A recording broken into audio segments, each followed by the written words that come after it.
Good evening, everyone. Welcome to an episode of FPL BlackBox ahead of the double game week in 25. My name is Az. I don't know whether to make a joke or not, so I won't. It's Mr. Mark Sutherland. Hello, I'm Leaker extraordinaire. There it is. How you doing? I'm good, mate. How are you? Yeah, I'm looking bedraggled. I've just realised BlackBox, not doing BlackBox isn't good for my my beard and my hair, because I just let it go. When I'm not on camera. So just realised that. No haircut hat tomorrow. Me and Billy. Haircut tomorrow. Nice. No hat. No kind of. No, maybe I should. Yeah, what are you trying to say? I should be wearing a hat. Is that what you're saying? no comment from me. Mask next, will it? Should I wear a mask? Is that no comment from me. Yeah, well, it's been a funny couple of weeks. Obviously funny.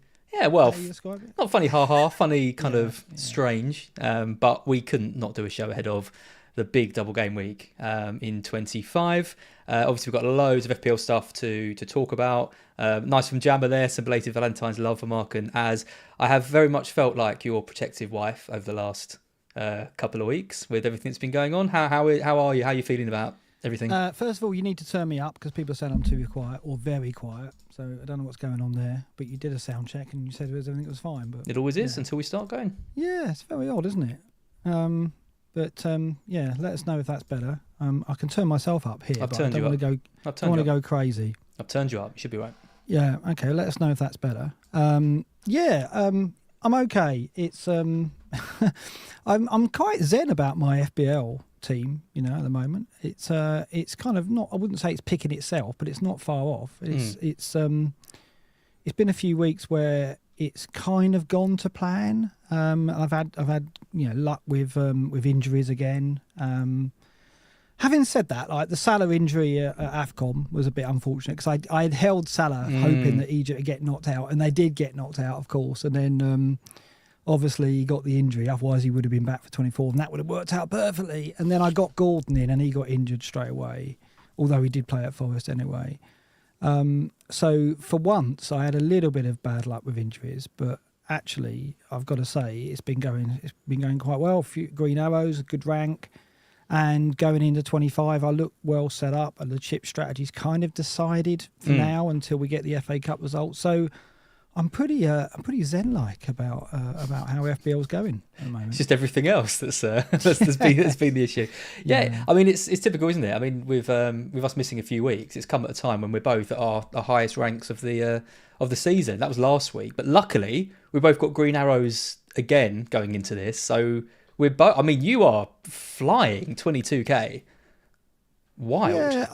Yeah, very very happy with that, and you're beginning to edge into the respectability stakes now, aren't you? You must be happy that finally, you're in the top million, and you're basically doing, replicating what I did last season, right? So I ended up like 150k. That's got to be well within your sights now. Yeah, I mean the top million was the kind of target for the season, because I was around 1.52 million for so long, and you just forget that you can just have one, even with teams as similar as they are. You just get a couple of calls right. Like I had Watkins captain, and that was 17 points, and suddenly the 50-point gaps on everyone become 30, and it's like actually you start to close them fairly quickly, and it's just important then not to lose it the next week by having an absolutely rubbish one. So yeah, half my week last week from 1.5 million to 750k, and then another green arrow this week to 675. So yeah, the climb is on, but yeah, it feels a bit of a slog this season, but I do feel like a renewed kind of optimism about things. So yeah, you should. I mean, it was evident last season that everything can change in the second half. I mean, this is chip territory now, isn't it? So people can differentiate a little bit with their strategy and their selection. I think like we've had a few key injuries like the Salah one and the Trent one, obviously, was recently, that's kind of put the cat amongst the pigeons a bit. And if you've fallen on the right side of that like we have, like neither of us have got Trent, then we've benefited from that.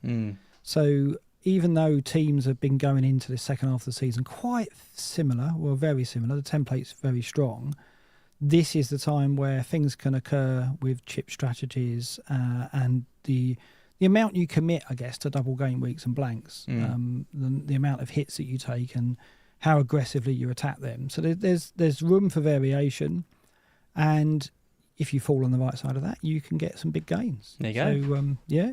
it's on now, isn't it? It's on, yeah. Just want to say massive thank you. Well, firstly to everyone who's writing in the comments now. Kenneth M, one of our Godfather tier members. Welcome back. You've been missed. Kenneth's FPL team's gone to pot. Who is the triple captain on?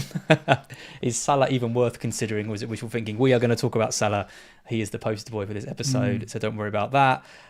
We had a super chat as well from Kieran C, just to support us as well, saying we were missed. Oh, thank you, Kieran. As well. We really appreciate it. And I just want to shout out everyone who's emailed us and sent us Twitter messages. And oh my God. It is honestly, it's been humbling, overwhelming, the whole lot. It's been, you're going to cry, so we're not going to... If there was ever a thought that I would stop doing this, the reaction to people, from people, to me having a break and you having a break as well, just obviously made it very obvious we can never stop.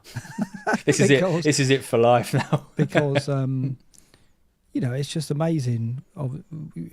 Obviously we think that people listen and enjoy it. We hope that, but for some people, the value that we bring them is unimaginable. We just don't imagine it. And it's only when you hear from some of the stories that we've had over the last couple of weeks and some of the comments that we've had, it makes you realise that what a great community it is, and how people love this hobby, and we're part of it, and we're proud to be part of it, right? And we want to carry on doing that. And I think for me, it was just things took a bit of a dark turn in FBL over the leak situation, and the fact that I benefited from it and made an error in terms of reacting to something that turns out was exclusive. And looking back, I shouldn't have done it, but with 5 minutes to go before deadline, I just didn't see the harm in reacting to it. And I think it's very hard when you get a leak, and asking someone not to act on it is very difficult.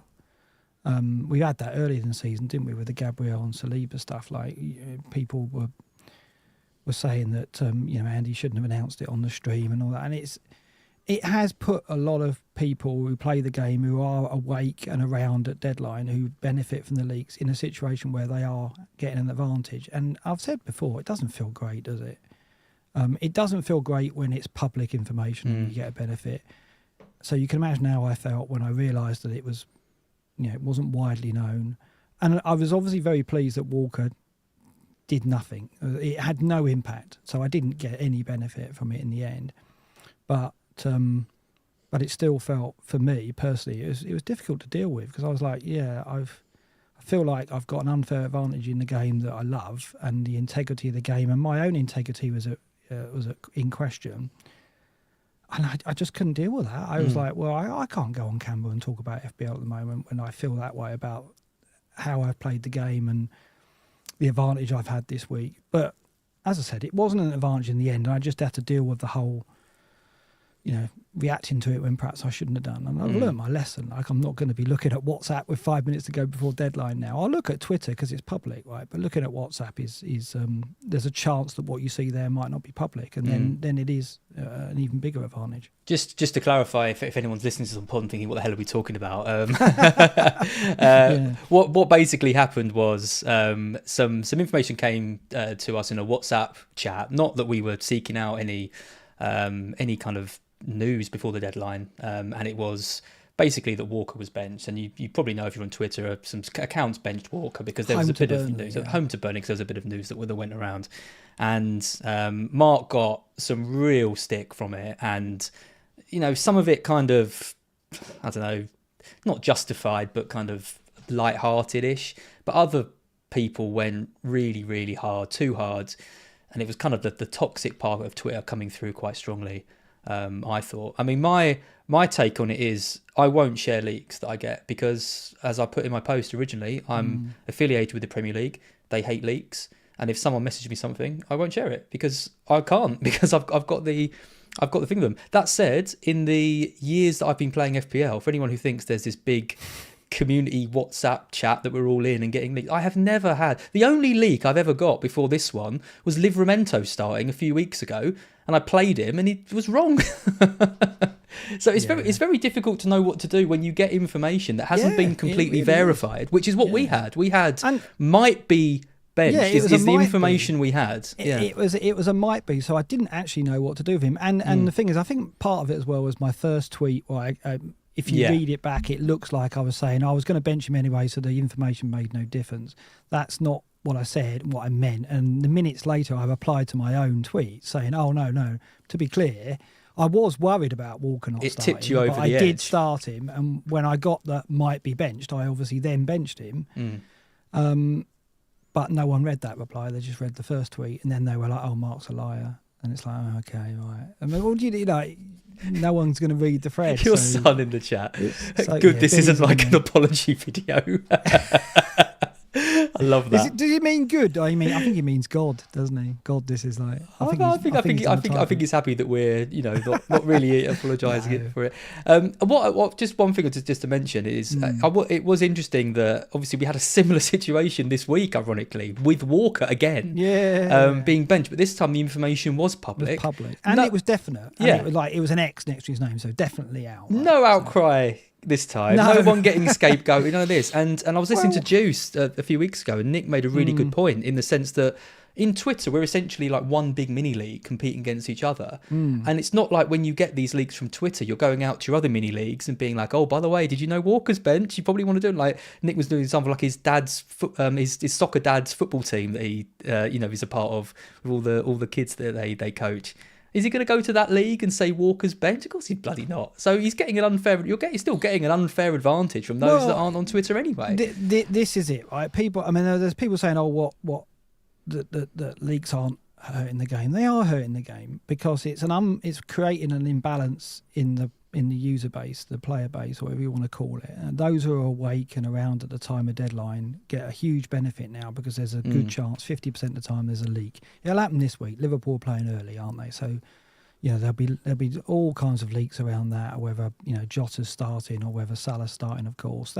So again, around deadline, those of us in the UK or on that time zone expect to get an advantage again. And how does that make us feel? Not particularly great, because it is a global game. It's the Premier League's global, FPL is global. We know there's territories like in the Far East and India are really into the game and take it very seriously, but they've got a disadvantage, haven't they? And it doesn't feel great. And it's like, imagine playing a video game and you get double XP if you happen to be awake for 1 hour in the day, and only if you're playing at that hour do you get the double XP. Does that make the game better? Of course it doesn't. It breaks the game. That's what it does, because it gives an advantage to people who are available at that particular time. So the leaks aren't great. I don't like them, but like I said, when you are given that information, whether it be public or otherwise, what do? Do you just ignore it and go, oh, well, I know De Bruyne's not playing, he's in my team, so I'm not going to react to that. I won't.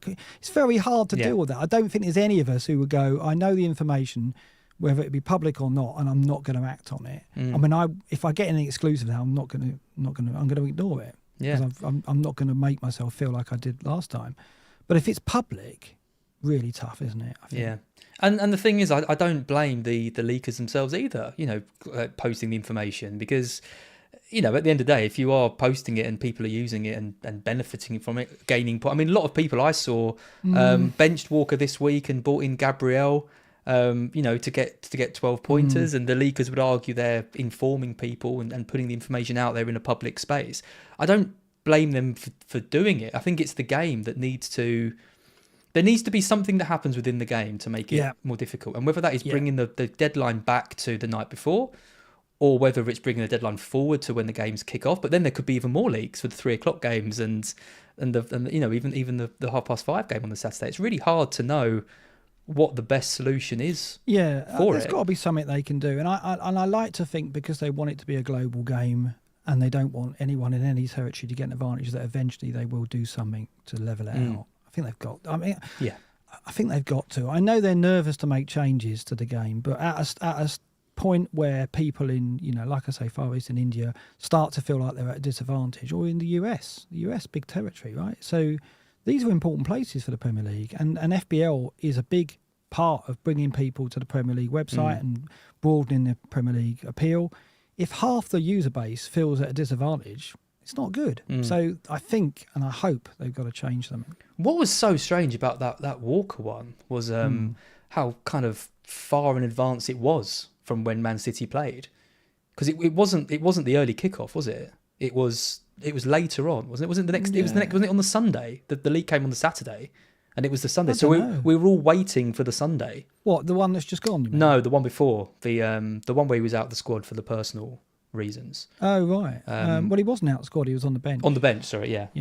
Didn't come on in the end, but that was like a 20. Yeah, no, it was a day. It was a day. Yeah, that's before. what I mean. Yeah, well, that's why it was a might. That was why it was Yeah. a might, I guess. But I mean, we talked it about wasn't a team sheet, was it? It was probably information from training. I don't know. I don't know where what the origins of the leaks are. Whether it's training pictures or someone knows somebody there. I mean, who knows where they get the information? But I do know now that these people who have the information are in contact with people in their community and have access to obviously the community via Twitter. So yeah, it's a thing, and it's only been this season and last season. Last season it wasn't as bad, but we started game week 1, didn't we, with the Gabriel Saliba, and is it here to stay? I hope not. I hope not, because it does make you feel hollow, doesn't it, when you think, oh well, if I'd have been in the US at this time, I wouldn't have got the league and I would have started Walker. Oh God, absolutely. You know what I mean? And then I got the 1 pointer, and Absolutely. So, well, I mean, I had it to a less. I mean, it wasn't a leak, but I was flying to go on holiday last week, and just before I left, I took Trent out for Trippier, and when I landed, obviously after the deadline, Liverpool had that double game week announced. Oh yeah, and that was announced about 10 minutes before the deadline, and I wouldn't have done that transfer if that information had come. So that's a similar thing. You're turned flying. Out nicely, It's worked out, which is rare for this season for me. But that's the kind of thing, isn't it? Like, you don't want to get that information, have it change plans, and then someone else doesn't get the information and isn't able to act with the same. Doesn't feel right. No, it doesn't feel right. And that's why I had to take a break. I kind of like, yeah, it was difficult to deal with. But like I say, thank you for everyone who DM'd me and messaged me and then emailed me and as it was just overwhelming. It was overwhelming. Thank you for your support, and I didn't deserve it or need it, but it was lovely to hear anyway. So. Yeah. And we've had another message from Nigel the Crab, just saying, I hope to speak for a lot of people when I said no one should be harassing content makers, leagues be damned, FPL's just a game, let's keep it fun and a welcome distraction. I think that's the thing, like, you and I are both pretty thick-skinned. We can take criticism, we can take flack, we can take, if people are going to criticise, but the manner in which you do these things is important, and a lot of it wasn't nice. I mean, when I was on the FPL show, I used to get a load of stick and just ignored it. So I think for me, it was more what I thought about what I had done rather than what people were saying. Obviously, it didn't help, but it was me having to deal with it, and ask questions of myself, and that was why it was difficult. And I didn't want to come on the show and ignore it, but what I wanted to do is come back 3 weeks later and do nothing but talk about it like I'm doing now. Yeah. So, let's move on, shall we? Let's move on. Just a follow on for Chisel Planet. Great to see you back, Mark. You've been missed. There you go. And I also just wanted to do a quick shout out to Sam Stock as well, who sent us a picture with his new baby, listening to BlackBox. I think they've been going through the mill a bit, and they say that kind of listening to the podcast has helped them in a small way. So just wanted to congratulate Sam and the new arrival. Hopefully be an avid FPL player in the years to come. Let's hope by the time he's playing FPL that they've sorted out the leagues. Yeah, sure. Hopefully, we're praying for a better world. Might have attacking midfielders by then as well. You never know. It could be a completely different game. Maybe it'd be too much for us, and would have quit. Oh yeah, it'd be too much for me at that age. But I don't know how old I'll be. Don't want to think about it. Right, let's talk about FPL. We've got so much FPL to talk about. Should we cover game weeks quickly? Quickly. We've touched on these. I had a decent week last week, building on the week before. Martinez with 2. He's a funny player. He seems to do all right, and then Villa just go to crap. And then I think Kamara's out now, and Diego Carlos is injured. So not looking good for your Martinez pick, is it? No, it's not. But he's been doing better than Dubravka, so that's the main thing. Trippier, Gabriel, and Doty. I mean, a nailed on bloody clean sheet and attacking return for Doty, I thought, going into Sheffield United at home. No, turns out 1 point for him, and it was Bell who ended up getting 2 bonus with even though they conceded 2 goals. Didn't Johnny have him? think you did. Did he have didn't Bell? He played Bell. Wow. Okay, that's amazing. I mean, he did bench Foden the week before, so he's due a bit of luck. Saka with 15, Foden, Palmer and Garnacho. I played Garnacho over De Bruyne because I saw the leak and I thought I'm not going to play a player who's only going to get 30 minutes. But in the end, I should have just stuck with. Didn't get that right, did you? Didn't get it right. But I would do it every time. I would always play the attacking player with 90 minutes over the one. Yeah, and Garnacho's been in good form as well, right? So I benched him for his 16 the week before. Of course you did. Of course I did. Yeah. Haaland captain, he came in, was over the moon with that. Watkins and Darwin. So yeah, decent week. Can't really complain. Got the captaincy right. Nice to have Haaland back. In a way, I mean, it's been kind of nice flipping the captaincy around. Obviously, I benefited from Watkins a few weeks ago, but it's probably just going to be Haaland every week now, isn't it? Yeah.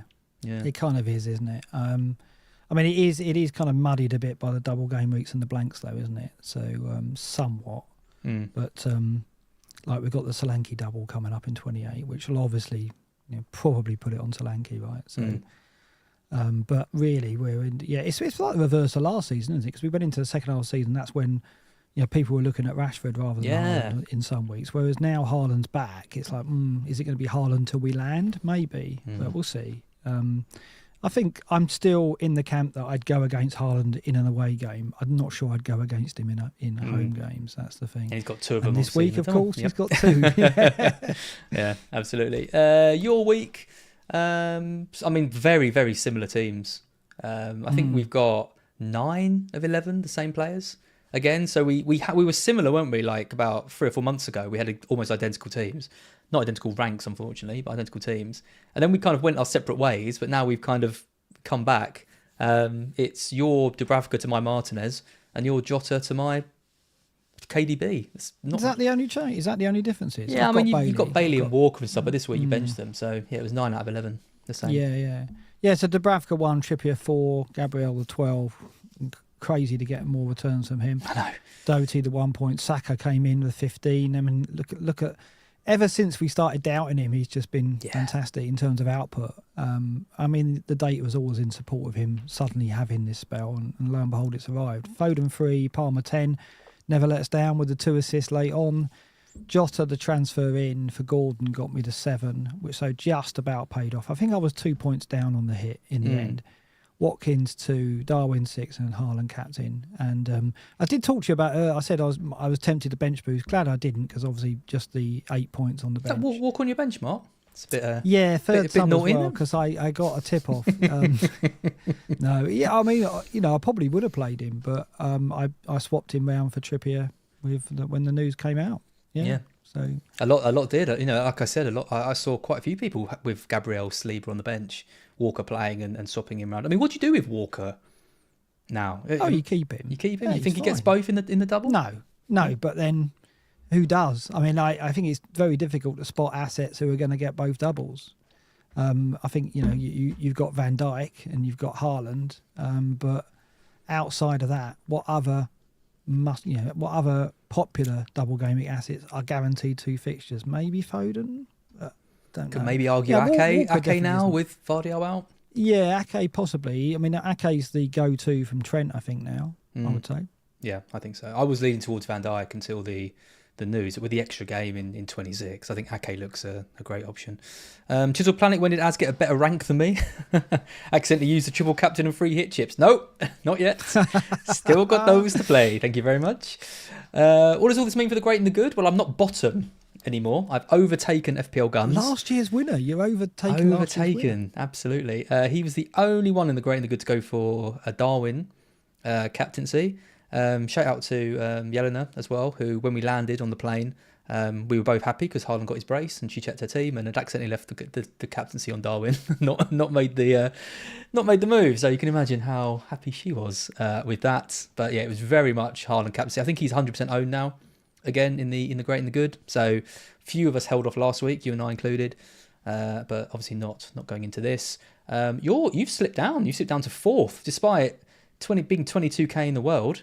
You've got Seb, Jan, and Ben Krellin all ahead of you. It's Krellin's a machine. Oh. He's been having a great run, and it's going to be tough to catch him, I think, because obviously he's very aligned to the FBL review as well, and I use it as well. So it's very difficult when people are using that site or using Rate My Team. It's very difficult to find differentials, but there's a long way to go. He is someone that obviously is quite. You may have heard Ben is quite switched on when it comes to FPL at this part of the season. Do you remember we used to make that joke every week for like? We used to make that joke every week for like 80 weeks. You'd be like, "Oh, Ben Crillin, he knows a bit about FPL and all that." So we haven't done that in a while. If you're in a mini league and you're behind Ben Crellin at this stage in the season, it's not looking good, is it? Really, you can probably catch him in the first half, second half, but you never know. I mean, my target probably is top 100k, like you mentioned. What's yours? You top 1k? 5k, yeah, top 5k. I mean, I've got what have I got? I've got 10 top take. I think I've got 10 top 10k finishes, but they're all top 5k. So I've never come in the top 10k and not been in the top 5k. Does that make sense? What a brag that is. So I want to get it might be my 10th top 10k finish this year if I get it, but I want to get 5k because then it's another I mean 5K. really with all your chips intact, the sky is the limit a bit, isn't it? I mean that's a reasonable target from 22k to get to 5k, I think. What's your best ever finish? 42nd, bloody hell, okay. I'm not sure you're going to beat 42nd, but... Ben might get that, yeah. I'm not. Yeah, it's not bad. Talking about Ben, we can come straight on to some of Ben Crillin's brilliant tables, and obviously if you're looking for someone to plan ahead and look at fixtures and things, obviously check out at Ben Crillin on Twitter. But obviously he's the double game week and blank game week king of predicting, and... it's just quite interesting this chart because obviously we're all aware that it's a double game week in 25 and a blank in 26. We've also got the new double game week in 28, which is Luton and a really nice double for Bournemouth with Sheffield United and Luton both at home.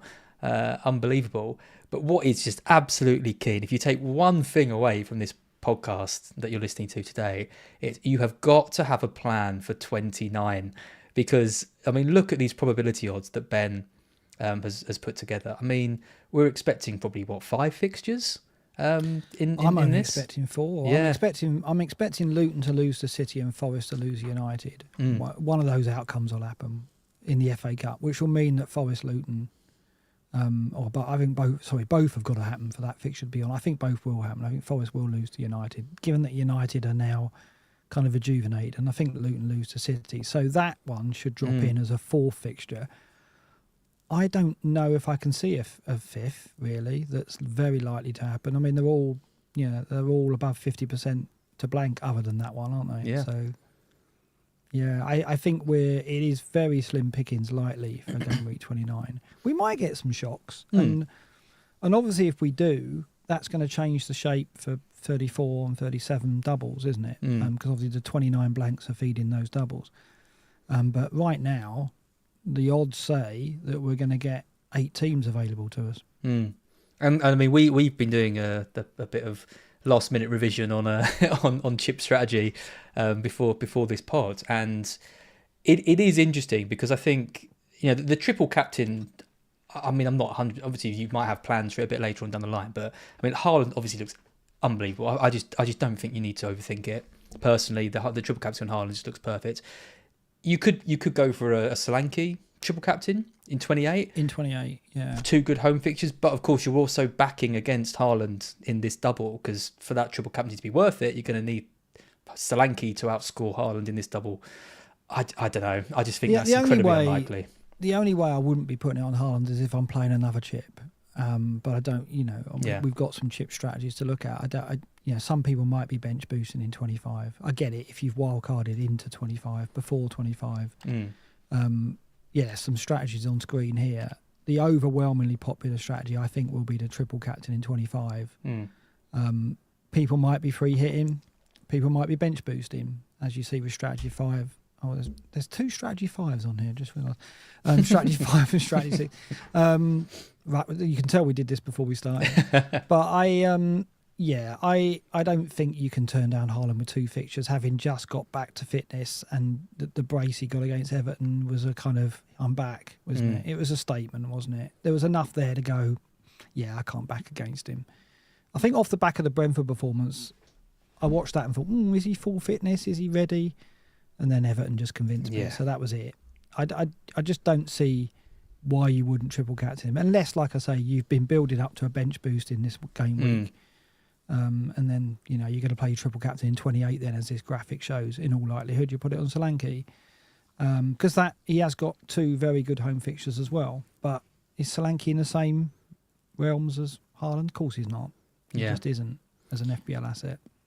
And I mean, assuming that the triple captain is going to be used early, which it is in pretty much all of these strategies that we've got on the screen, the popular way is triple captain in 25, get through 26, sort of dead end your team into 29 and make sure you can get a kind of a team out for that, straight into a wild card. You free hit in 34, which and I advise everyone to listen to Planet FPL. Oh God, pod because I mean, if you They're want the chip specialist, if you want like a full comprehensive deep dive into this, check them out. Also, join their Patreon because I got to watch James and Suj eat 4 Big Macs on their Patreon channel the other day. What, in one show? In one show, yeah. Because not 4 each, 2 each. 4 each. 4 each. No, I'm not having that. You seriously? You watch, and I can confirm one of them is successful. One of them less successful. Okay, I'm paying. They got my money. I'm paying for that. That's the content. It is probably the best content. They tried to eat 4 Big Macs. 4 Big during Macs a show. during a show. Yeah, and it's on Patreon. Wow. It's on their Patreon. So I watched it because they phoned me up halfway through because I was the one that first talked about this challenge, and I've got a phone call with them. I mean, like everything, Big Macs have shrunk. Yeah, over the years. See what hasn't shrunk? Big Tasty, absolutely massive. Right, fair enough. Not taking on 4 of those. Yeah, watch Planet FBL. Subscribe as well for the Big Mac. Go for 5, lads, says J77. No, I couldn't eat 5 in a day, let alone over the. I mean, BlackBox is long. Maybe if we did a 24-hour show. Yeah, that's good. Nigel the Crab said he could eat 10. Everyone, let us know how many. Nige, you couldn't. Let us know in the chat and on the comments how many Big Macs you reckon you could eat. It is very fun watching them try and eat those. But anyway, I digress. One of the great takeaways that wasn't even deliberate. Is from James, who talks about the teams that he thinks are likely to double in 34. And this is like for like copying of what James said. And obviously do check out their podcast. But he thinks in 34 we'll probably see double game week teams of Chelsea, Brighton, Wolves. They're not too bad. Bournemouth, okay. Everton, Palace, Sheffield United, and a blank for Fulham. So these aren't your Arsenals, your Liverpools, your Man Cities, all your top teams. These are your kind of, mid-table teams, let's be honest. In 37, James predicts very different double game week. City, Liverpool, Villa, Spurs, Newcastle, Manchester United, West Ham, Fulham, Bournemouth, Luton. Yeah, it's going to be a bigger double game week with better, stronger teams. Exactly. So you don't really want to be building for 34. You'd rather build for 37. And you need... If you listen to Planet FPL, you need 3 different teams. One for 29, one for 34, one for 37. But you can wildcard after 29, as this graphic shows, in order to build towards 37 and then use the free hit to get you the team you need for 34. For 29, we've just got to start building now. But we're building for a game week that could only have 8 teams in it who are mediocre teams. And maybe you only need a couple of Spurs, Tony, a Villa player, depending on who's playing. You just need the key players, don't you? Well, I'm not totally opposed to playing the free hit in 29. Because if in 34 we've got this double game week, I mean, Chelsea, we're going to have Palmer anyway. I mean, how many other Chelsea players do we really want for that? I've already got a couple of Brighton players anyway, I've already got a Stupinan. We're going to have Solanke probably in for 28 as well. So can I get through? Can I just not worry about 29 and have these players, just keep these players and free hit, and then not worry so much about 34 because we know it's going to be quite a poor double. The great thing about free hitting in 29, and it's what I've always, single game weeks, blank game weeks, you guarantee points. You're guaranteed to make up, to get points. If you're free hitting in 34 and you're bringing in a couple of Everton, a couple of Palace, a couple of Sheffield United, I get it. And you're getting rid of your City, your Arsenal, your Liverpool, who don't double in that week, you're massively risking it because these players could go off and you're stuck with Calvert-Lewin up top, who's like 25 games in a row without scoring. There's also, if you're free hitting in 29, you've got to pick the players who get points in that game week. And for the lesser teams, that's harder to do, isn't it? And so, I think you'd be free hitting. And people who don't free hit are likely to have the key players already. So the only players you're free hitting for are the lesser picks, I would have said. Yeah. Like I intend to have, Richarlison, Tony, Watkins. So you're then free hitting for the players around that. I'll have Bailey as well. So you're free hitting for players who are very, very difficult to predict. But don't forget, if you're planning on dead ending into 29, you're having to bring in these players early and run for 2 or 3 game weeks with them as well. Well, you can take a hit, can't you? You can bring 3 in for 29, so you can. You don't have to go mad, and I don't think there's any harm in bringing Spurs in before that. So it depends. And Watkins is worth holding. Solanke, like you said, you'll have anyway. You'd have to have for 28. Yeah, it's not easy. I don't think I'm going to have a full 11 for 29 by any means, right? But I also don't think I'm not going to be fretting about that. Whereas for 34, I know you're right. Well, we're sitting here now. I mean, James has predicted the teams that could play in 34 and 37, but it's not definite. It's obviously depending on the FA Cup results. Very soon we'll know more, won't we? But I do think Strat won there. Triple captain this week, wildcard 30. Could be 31, but I think 30 at the moment.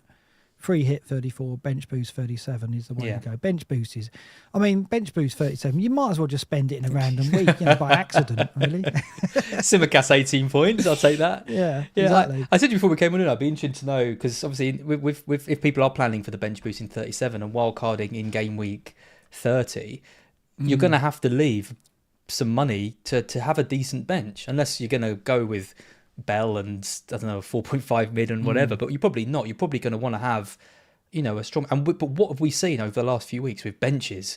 Like, Foden being benched by lots of good managers, Saliba, Gabriel, Palmer being benched this week. It's a tricky business to get it right. You're leaving a lot of money, and maybe you're not using that money to have players like De Bruyne, Son, Salah all going to be back. You might have to sacrifice one of those to be able to strengthen the bench. Yeah, I get it. And plus 37, the title race could be over, everything's settled, it's hard to pick, there's a lot of rotation. So it's not ideal. But the bench, we haven't got high expectations of the bench boost anyway, have we? So that's why when you played it by accident, it wasn't a major thing. By the way, James has offered to come on the show and talk us through the latest chip strategy stuff. But I'm worried if he comes on and does that, we're going to be like 4.5 hours. He can go into such detail on it, and the podcast him and Suj do on it are fantastic. But quite frankly, there's so many permutations at the moment. So I think we should have James on at some point when more is known and there's less kind of. I think the absolute key thing is to kind of be having in mind what you're going to do in 29, because that's going to dictate your transfers over the next few weeks. Do you want to play the free hit chip, which I'm not totally opposed to, you're a bit less positive about? And if you don't, you've got to be making sure you bring in players who, because it's like Liverpool this week, isn't it? You go for you get in, you're taking -4s, -8s to bring in Jota, Robertson, Van Dijk, all these players. Well, then it's a blank. Then it's then I think it's City. A decent game. And then it's City, and then it's another blank. It's Forest away. Then Forest City. away, and then City. I mean, it's Forest away is not easy. Well, as we're going to see, beat them there last year. Delia says she'd love a Black Box Planet FPL episode. We had one of those. Yeah, we did one. Yeah, it was excellent. And, Such wore a suit. Yeah, but it'd be amazing to get James on to talk us through, because he is like the aficionado of Krellin's on the spreadsheets and James on the mic when it comes to chips. I mean, James with football in general, I mean, his knowledge of all things football is unbelievable. Yeah, this is it. It's like he doesn't want to do a 24-hour stream, but he could talk about football and people will listen for 24 hours easily. I would. Whenever I say to him, "Are you going to do another 24 hours?" He's like, "Well, Suj wants to, but I never want." And I'm like, "You should." Yeah, I'd love to do that. Yeah. We'll try and make that happen. Right, so that's the kind of like the mid to longer term view of things that we're going to cover here. I think what a lot of people want though is just, who the hell do we buy for the next game week? Because it is a very very interesting double game week, because obviously we've got the blank straight away afterwards. We've got what looks like great fixtures for Liverpool and City as well, and then you've got Luton and Brentford with not so good fixtures, but still a couple of good options for them. De Bruyne is a massive draw, but obviously you've got the minutes. Did you go for a defender? I don't know. There's a lot to consider. So we're going to talk through all of those. We'll start where we always do, which is with the team data defense. So the double game week teams are highlighted in the gold. You can see City, even though they're still finding a way to concede goals. Obviously, it's a clean sheet against Everton. A bit lucky, really. I still think in the first 30 minutes, Everton will be annoyed not to have got something from that. But it's City in second on this list. Great underlying numbers. It's Liverpool in fifth, Luton down in 13th, and then Brentford right down in 16th as well. So those considering Doty, considering Reguilon, the underlying data isn't great, and actually the fixtures have been pretty good for Luton and Brentford as well. And then it's pretty much the hardest games you can imagine, especially for Brentford. Yeah, you're only getting Reguilon and Doty for any chance of attacking returns, which we've seen from both of them. Reguilon started well, as you would expect. Brentford had have always attacked with their fullbacks and play wing backs in some games when they play three at the back, of course. So the Reguilon had appeal. I prefer Doty by far, though, because he's, I think I've said weeks and weeks ago, he was like from open play crosses, he was leading, and he had set pieces, of course, and Luton's route to goal, probably their most likely route to goal, is set plays. So Doty and Reguilon definitely have appeal regardless of this defensive data. Yeah, and I mean, we just had a question looking at Sheffield United, saying how Sheffield United 8th. Well, they just got beaten by Villa so badly, but yeah, it just shows the underlying numbers maybe didn't support that. And actually, when you look at them against Luton, they were a hell of a lot better. When you look at the over the season as well, you can see Luton right down in the bottom in 20th. The others are fairly consistent. I mean, Brentford have slipped a bit compared to their season data, but City and Liverpool still really high. But Luton are improving defensively. They've had the decent fixtures. I mean, that Sheffield United game just was a bit of an anomaly, wasn't it? I don't think we were expecting that result at all. Sheffield United had improved under Wilder, and then that game they just completely fell apart. It was like Heckingbottom all over again, wasn't it? And it was a bit of I wasn't expecting it. I mean, I had Bailey and Watkins in the game and was expecting it to be a battle of attrition and might get something, but they just fell apart. It was absolutely crazy. And then obviously they went to Luton and were much improved again. So yeah, I mean I think it's difficult to read the teams that are struggling and what you're going to get from that, because they're obviously fighting for their lives and they're going to raise their game in some matches where you least expect it. We saw it with my team last season. We struggled in the first half and then suddenly started getting results in the second. We were a bit more difficult to beat and we were winning games. And I think we can expect that of the three at the bottom at the moment. It's going to be difficult to call, but the fixtures that Luton have got, we're not expecting clean sheets from them, but they're always threatening on from set plays, and they're scoring goals. They're scoring goals. Their attacking data hasn't been bad. It's been majorly improved. But as you see, over the season, the bottom three are the bottom three here. Well, Doty's 9 chances created is the highest, I believe, in the league this season against Sheffield United. Obviously, didn't get an attacking return in it. I think Sam said, Sam on the pod said none of those were big chances though. But 9 chances created was the highest. You can just play a pass and someone does a shot from 30 yards, right? And that's a chance created. So, and we know that he loves to put the ball in. He does, absolutely. I mean, coming over to the attack over the last 6. I mean, look at Luton there. Look. Yeah, I mean, this is encouraging for points, really, kind of going forward, whoever you kind of go for. You've got Liverpool and City second and third. I mean, again, shout out to Arsenal as well. We've kind of written them off in the title race after that loss to West Ham. Some massive performances from them, attacking wise and defensively as well. Been really impressive. But Liverpool in second, City in third, and then you got Luton and Brentford in 6th and 7th. And again, I think we see a few differences here, because Luton are 17th over the season. They've obviously raised their game. To Liverpool, Man City, pretty consistent. Brentford, interestingly, quite consistent as well. I think I've read that Brentford, since Tony's back, have had the second fewest shots in the league, but they have had some pretty tough games over that period. But Forest at home, tough. But the kind of the big chances they're creating are really high, and Tony is just so good at converting the big chances. You back him every time. What are your thoughts on Tony for the double game week? Yeah, I like him. He can score against anyone, doesn't he? We've seen him score against City before, of course, when they won last season. So he is, to some degree, fixture proof. Obviously, Brentford have still got to create for him, but his ability to convert a low XG chance is there, right? So there is no shame in going Tony for the double game week, of course, even though he's not a Liverpool or City player. There's no harm at all in going with him. And of course, if you are going a Luton player, you're getting 2 double game weeks plus the chance of a 29, right? So that's the appeal with Luton. They've got the 28 double, and if they lose to City and Forest lose to United, they play in 29. So Luton have got good appeal as well. I don't think there's any harm in investing in Luton players. I'm likely to get a second. I'm likely to go Kaminsky because it gets me that keeper for 28, and it gets me hopefully a keeper for 29 as well. Equally Brentford, right? So yeah, it's I think Flecken's a good option for 29, of course. Like, he's a keeper who will play, I believe. So, and everyone's going to want Tony for 29. So go him early is getting him in for that crucial game week where players are going to be hard to come by in our teams, right? So yeah, I think going a blend of the 4 teams there's no harm at all in doing that, because they've all got their merits. Liverpool and City, you don't need to talk about their merits, but Luton and Brentford have got theirs as well because of the double and the 29. Yeah, look at West Ham down in 19th. Since that great result against Arsenal, it's just completely fallen off a cliff. They're second bottom for defence and attack. Yeah. So if you got your Bowen, Forest at home. Yeah. Bowen's been disappointing, hasn't he? I thought when Kudos was back that would unlock Bowen. Paqueta's a big miss, but yeah, they were really dire against Arsenal. Just like no desire, nothing going forward, and also very open at the back. I don't know what's going on there. It's very strange, isn't it? They've got to be the most streaky team this season. Yeah. They went and beat you.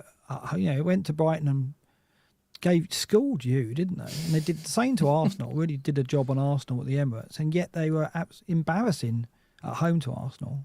Yeah, very odd. I don't really understand it. I mean, because they are a team that sits back and looks to hit on the counter, but yeah. I don't know. I guess when a team kind of knows how to manage that better than we did, it's harder. But I think Arsenal just learned from that, and once they got a couple, that was it. I mean, I've never seen a more kind of one-sided game than that. Absolutely unbelievable. One thing we didn't touch on with the team data defence was Newcastle, down in 20th for expected goals conceded per 90 over the last 6 matches. A lot of us with Trippier, with Dubravka. There's even people with who've gone for Botman. Cher's got a couple of goals. You won't be too unhappy with that. But these are your single game week players. Gordon as well. Where are Newcastle in the attacking data? 9th as well. These are the players you've got to make a decision on. Even like Richarlison as well for Spurs. They're 4th in the attacking data. Where do you sit with moving on these kind of single game week players for the double game week? Well, I saw players. Gordon today. Wilson's got an injury and out for many weeks, right? And Isaac's still not fit, so Gordon will play out front, out of necessity. Is that good for him though? I don't know. It's hard to say, isn't it? I mean, I saw him in the flesh at Forest last week, and we kept him quite quiet. He was effective, but I don't know. He didn't get me out my seat. Didn't make me worried that much. We played him quite well. He is a threat for them. There's no doubt. I think what was interesting watching Newcastle, though, they played Trippier in an inverted role. They played him in the Trent inverted role. He wasn't playing fullback. He was playing inside. And they almost moved to a 3 with Shah, Botman and Burton. And then Trippier came inside and was more or less sitting in midfield for a lot of the game. That was interesting because he got on the ball a lot and he created a lot. So that's, if you own Trippier like I do, I'd hold him and see how that develops, because that could be interesting. There's no doubt how he's tried something different because of that defensive data you showed. There's a lot wrong with that Newcastle defence. I mean, their lack of pace. I've never seen a side at the City Ground with so little pace at the back. Every time we went forward, they were petrified because obviously we've got quite a bit of pace. That's the problem. They just get caught for pace. And Livramento's got to come in for Burn at some point. Yeah, surely. I don't understand that. Surely. When I saw Burn on the team sheet, I'm like, I can't believe he's done it again. Yeah. And Alanga just destroyed him again, just like Benny did for Luton the week before, and Alanga did the week before that. Or it's like every time he comes up against pace, he's exposed. And but Howe seems to be settled on that back 4. Maybe it's a back 3 now. That's interesting about Trippier because like I said, I got him in recently, and I haven't had him all season. And it's like, this is great. I've got 2 assists, a goal. No clean sheets, and the data doesn't suggest they're likely to come. But he's definitely not a player that I want to be losing because he's he's getting the returns, and if he's now moving into a more kind of advanced role, it bodes even better for him. Yeah, No bonus, interestingly enough, though. No bonus from those two. And well, Guimaraes was superb. So I think in an average game for Newcastle, he will get bonus. He was creating a lot for them, and he was on the ball a lot. I don't know if they'll continue with him in that role, whether it was just for the Forest game, but I'm not surprised to see how change it up. So it will be interesting. I'm not selling him. I'm keeping him. Gordon, I'd probably keep as well, given the Wilson injury now. So yeah, it's hard to know which single game week players to lose. I guess with Spurs, because they blank in 26, they're the players that, I've got Porro, and he's now got an injury, isn't he? So I think Porro's probably an easy sell, given that he blanks, although they play in 29 and you want Spurs players then. Yeah. Whereas Newcastle don't. So yeah, it's tough. There's some difficult decisions to make. I think I would say that don't look too far in front. Don't plan now necessarily too much for 29, because so much can change.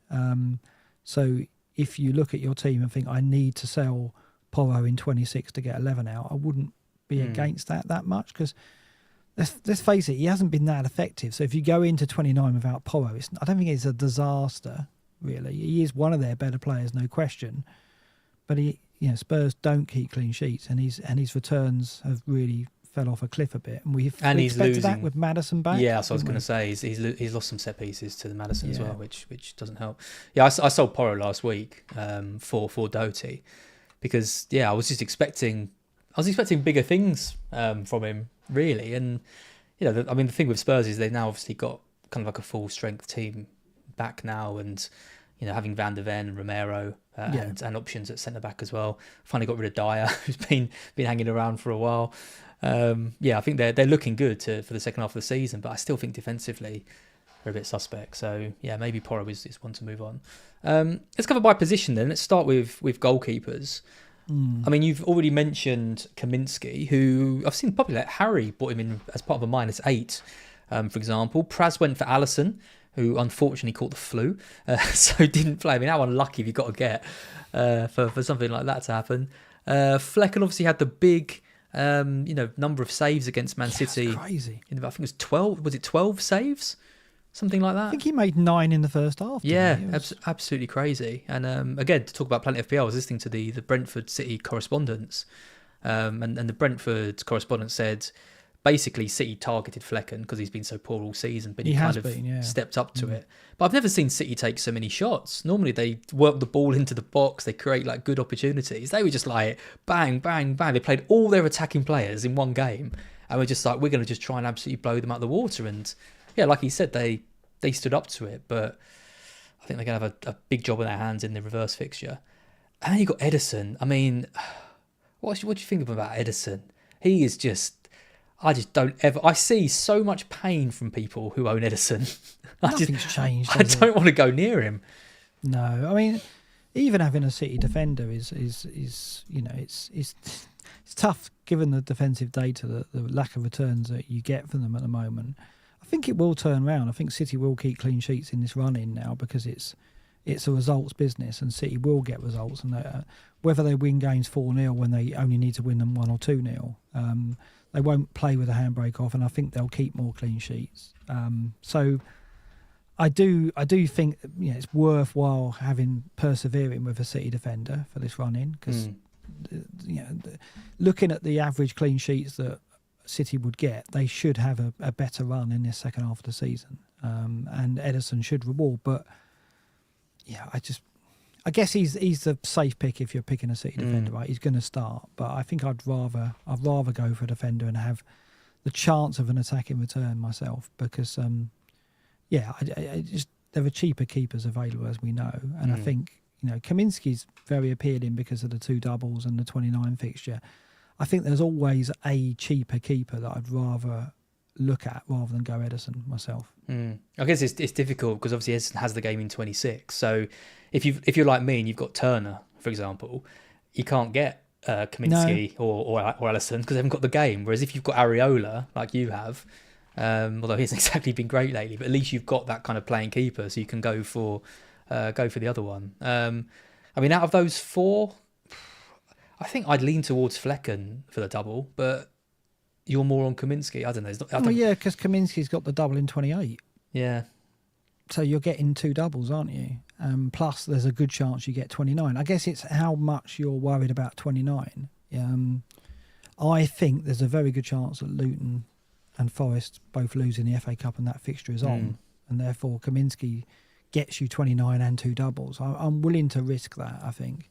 Because if I get to 29 and I don't have a keeper, what have I lost? Maybe only lost a couple of points. Whereas going into 29 without a Watkins or Tony or a bigger player is more of a problem. Going in without a keeper, it's probably the one position that I would definitely carry, right? So I'm going to risk it and go Kaminsky. But I see the appeal of Flecken as well because he's got 29, but he doesn't have the 28 double. Yeah, I mean, neither of them are that inspiring for a long-term or mid-long-term hold, are they? I think it's, if you're going into it with, I mean, you're going to be Kaminsky and Areola then. They're going to be your two. No, I'm probably going to sell Areola and keep Dubravka. Oh, you keep Dubravka, okay. Probably. I mean, I haven't got Areola, I've got Strakosha. So the bottom team for defensive data. Yeah, Dubravka. I mean, well, I haven't got Areola, I've got Strakosha and I've got the Brentford reserve keeper. So it'll be Strakosha to Kaminsky to get me 2 active keepers. So I'll keep Dubravka for now. I mean, the Newcastle situation, I don't know how long that can go on. I don't think they are a poor defensive side. I think they are without Joe Linton. So if he's out for the season, then... But I think Howe will work it out. I mean, he's not going to go on like this. He's gonna fix it, I would have thought. So I'm willing to hold on to Dubravka. Yep, nice. 1,500 people watching, Mark, right now. Oh, wow. Which is amazing. That's amazing. As Greg Frost says, do make sure you like the video if you haven't already. Give us a subscribe as well. If you're wondering why you can't comment on the YouTube channel, it's because you're not subscribed to the channel, most likely. So hit the subscribe button and then you can comment. And if you're watching this after the fact or on podcast, drop us a comment or leave us a review on the podcast as well. We really appreciate it. Defenders then. So now we're getting into the meat of the double game week. I mean, there's so much to talk about with this double game week. I think it's an absolutely fascinating double, things like Walker and benching Arsenal defenders again and selling single game week players with good fixtures. So we just go down the list of players. I mean, let's talk about Bradley to start with, because he's 4.1 million. Trent's out. If he comes in and he carries on from where he's left off, I mean, points per 90, 17.52. I mean, you'd be laughing, wouldn't you, in the double game week if he gets both games? You're going to, 34 points. It'd be amazing. But does he play both? Does Gomez come in for one on the right? He probably does, doesn't he? Because Robertson's fit. I don't know. He's a gamble, but I can see why people are going for him. Yeah, I can see it, but I mean, we don't know how long Trent is out yet. We know he doesn't play in the Carabao, so he's out for the doubles and beyond. But do you want Bradley long term, because that's one Liverpool slot taken up by a player who might not be in the 11 and very likely not to be in the 11 if Trent's fit. But even with Gomez there and Robertson back at left back, you think that I would have thought Gomez plays over Bradley in most games. But it's hard to say because he's come in and been outstanding. So it's once he's in that 11, he may play the first game and play so well that he plays both games in the double. I think he gets one. Chance. I think he gets one. Yeah, I do. Yeah. I don't know which one. But like you say, if it is the first one he plays well, then... Yeah. That's why he kind of is a punt. I mean, you can go for... Obviously, we've got Robertson on this list. Where is Robertson? I think I highlighted him. He's not on the list, is he? He's not, okay, so he's not in the top 30. He is on the season data. So over the season, Robertson's 15th. Makes sure I don't put him at 90. 0.21, which is still low when you consider where he's been with Trent over the years. Trent's up there at 0.35. I don't think Robertson's on this list because he's only started one game, isn't he? Yeah, I think it's filtered out. Yeah, filtered out by 2 starts or more. That's why he's not. So obviously Robertson's the exciting pick. He's got some set pieces as well. You've got Van Dijk there down in 46th. Not a huge amount of attacking threat, but you know you're going to get both games from him. But he's quite expensive. He hasn't got the game in 26 or 29. And that's where I think Bradley is the kind of the just the one that you just hit and hope for 1 week. The thing is, though, if you haven't got free Liverpool now, whether you go another Liverpool player surely depends on how you're looking for 26. Yeah. Because you can get a Luton player And okay, you're not getting 26, but at least you're getting 28 and probably 29 out of them. So if you're only getting a Liverpool player and you think, well, I'm only going to get one of the games in the double game week, why don't you just get Doherty and get 2 games and the 2 games in 28 and then 29? Yeah. So for me, I don't think Bradley's, you're talking about 5 fixtures there for Doherty against possibly 1 in a double game week for Bradley. I just don't see why you would do that. So whether you go 3 Liverpool now depends on whether you've got 2 Spurs and whether you've kept Palmer and all that. All that comes into the equation for me, because every player you bring in now who doubles in 25, you could be adding a hit to your 26 team, right? And so you've got to weigh that up. Like taking a hit for a third Liverpool player and then taking which means you've got to take another hit in 26, just doesn't make it worth it. Well, I think the appeal of Bradley is for someone like me who's maybe got like a Kabore at 4 million or a Lamptey. Right. Quite a few people bought him at 3.9, or I don't know. You've got like a Lascelles, or exactly, a player like that. I mean, you could ideally you would move them up to a player who, like you say, is going to play a few more games than we're likely to get from Bradley, but if you're kind of all rightly set and you don't really need it and you just wanted to take a 1 week punt on someone, that's when the appeal of Bradley is. But he is definitely a punt, albeit a fairly exciting one given what you've seen him do against Chelsea. I mean, where do you sit with kind of Robertson and Van Dijk? Are you looking at either of those two? Van Dijk tempted me. I was looking at Van Dijk for the last game to get him in for the Burnley game because of their weakness at set pieces, and it was Jota who benefited from that. As we saw, Trafford got done again, not strong enough, and Jota. And going into that game, I was thinking, well, if I got Van Dijk to expose the Burnley set piece threat weakness, and then I've got definitely Van Dijk for the 2 doubles. But then again, I sat there and looked at what that would do to my team for 26 and thought it's probably not worth it. I almost am banking on an attacking return then, and it's never, you banking on an attacking return for the centre back. They can come, of course, as we've seen with Gabriel, but predicting when they come is very tough. So I almost went for Van Dijk, and I think if I was going to go for another Liverpool defender, it would be him. You could go Alisson, of course, and then that would give you. You might get you through 26 because you've got a reserve keeper.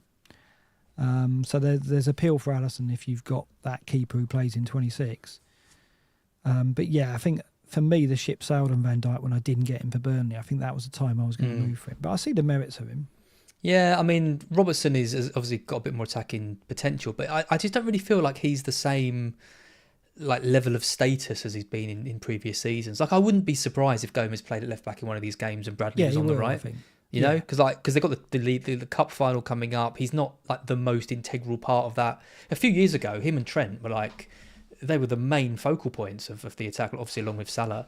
But this time, I don't know. I just think Robertson could come in. He could get a corner assist. He could do quite well. I mean, he had quite a few chances, didn't he, against Burnley? I think he was being used as an outlet in that game. He gets forward, yeah. Obviously, he gets forward. We know that, but I just think Van Dijk is the better play. I was looking at doing Trippier to Van Dijk this week, but it'd probably be for a hit, and then I'd have to take another hit next week in 26. It's a minus 8. I know, it's really tricky. And like you say, he could get a goal in the first game and then a clean sheet and then get a 15-20 pointer, and it's worth it. But it's a lot of hope. I think I'd rather just have the 8 points in Trippier and not have to worry too much. Yeah, and I think Trippier could turn into a nice differential between whenever you get rid of him, whether it be the wild card or whatever. Maybe you get rid of him ahead of 29, but if you hold him, he could be a player that makes that difference for you, because he's a player that I think is a popular sell during this period. I think a lot of managers moved him out for Trent, for example,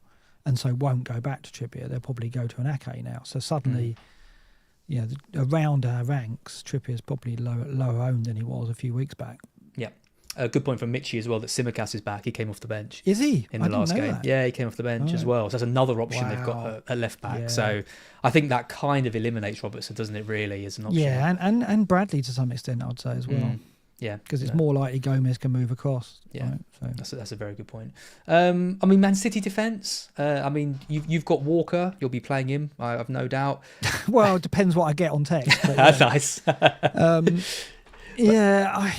You'd swap him for Ake though if you could, wouldn't you? I probably would now. Yeah. I think that there's a chance Walker gets 2, but I don't think any City defenders nailed over They're this so period. much other better than with Ederson, Walker. right? That's the thing. They're so much better with him.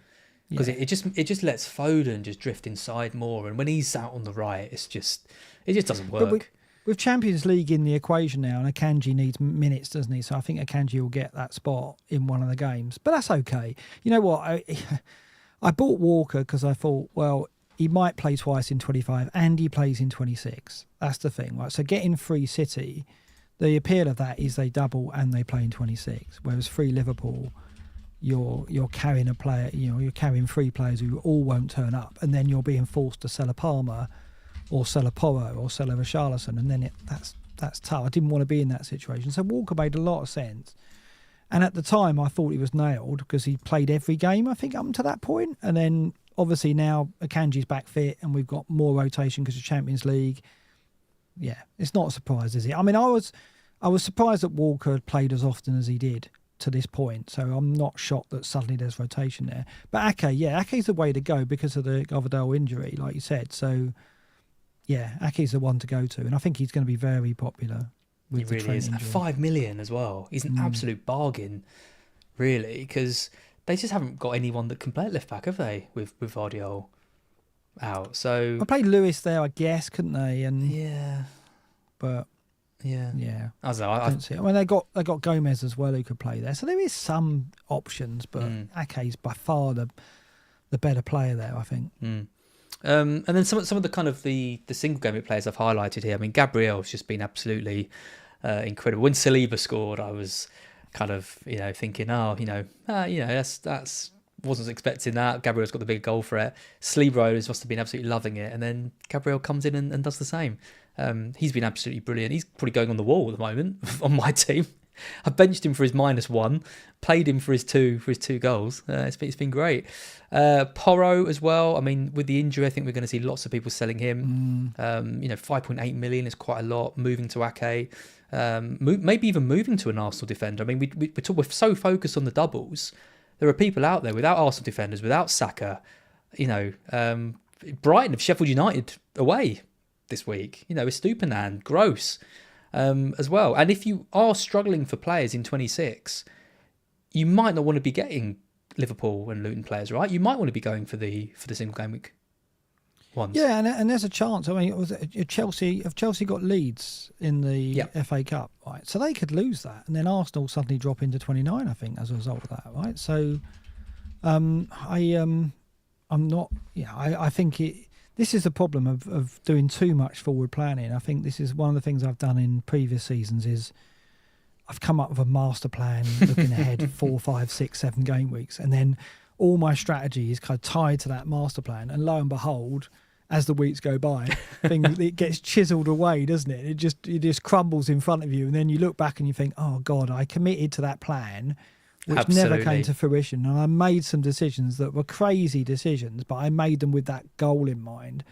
And I would just be wary of doing that. I'd be wary of looking ahead and going, well, I can't get that player now because they don't play in 29, and ignoring some surefire short-term gains by doing that.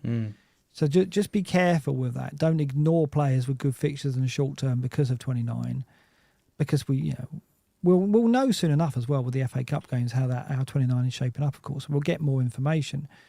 So yeah, I wouldn't be against. I'm looking at potentially if I do get rid of players in 26, Arsenal being amongst the teams I look at. If I do get rid of like a Jota in 26. Well, a great example of that is I've basically refused to get Richarlison back because I didn't want to get him in for the blank in 26. Yeah. And it's it's worked out all right with De Bruyne. He's got a couple of assists, but Richarlison's had 2 double digits or something, or 4 goals or something in 3 games. Would have been nice to have got those points. I mean, I've been set for weeks on doing Saka to Jota.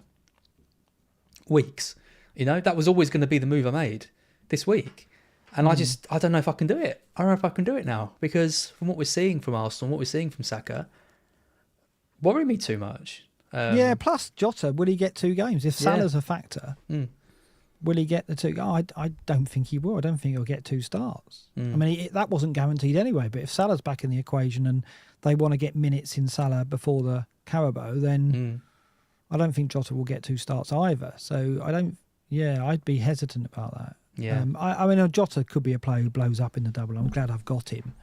But losing Saka for him, I know. Don't know how much you got tied up in Saka. A lot, I expect, as well. Well, yeah, and shot up. And the move back wouldn't be easy afterwards. So there's a dog trying to force its way into the room, in case anyone's wondering. I thought it was like that BBC video where the kids come calling. Yeah. Wasn't being left a drink. The dog's knocked it over. Oh, no, he hasn't. That's right. He kind of knocks it. It's fine. Talk about midfielders then. We've got Saka. Look at that XGI non-penalty for 90 numbers for Saka now. We've always wondered, haven't we, whether Saka's going to move up into that bracket of the Salahs and the Sons and, really hitting those elite numbers. I haven't seen Saka's numbers this high. Have you? Not over the 1, no. He's been around 0.8, 0.9 sometimes. But his data has been good all season. I think I remember doing a comparison in Game Week 18 to his last season's data, and his data was up in most areas. It's just that his returns were a little bit behind. So I'm not surprised to see the upturn, but the data's there as well. He's getting chances, obviously, and this doesn't include penalties. Obviously, it's a 1.05. Yeah. He's really strong, and Trossard second as well, third.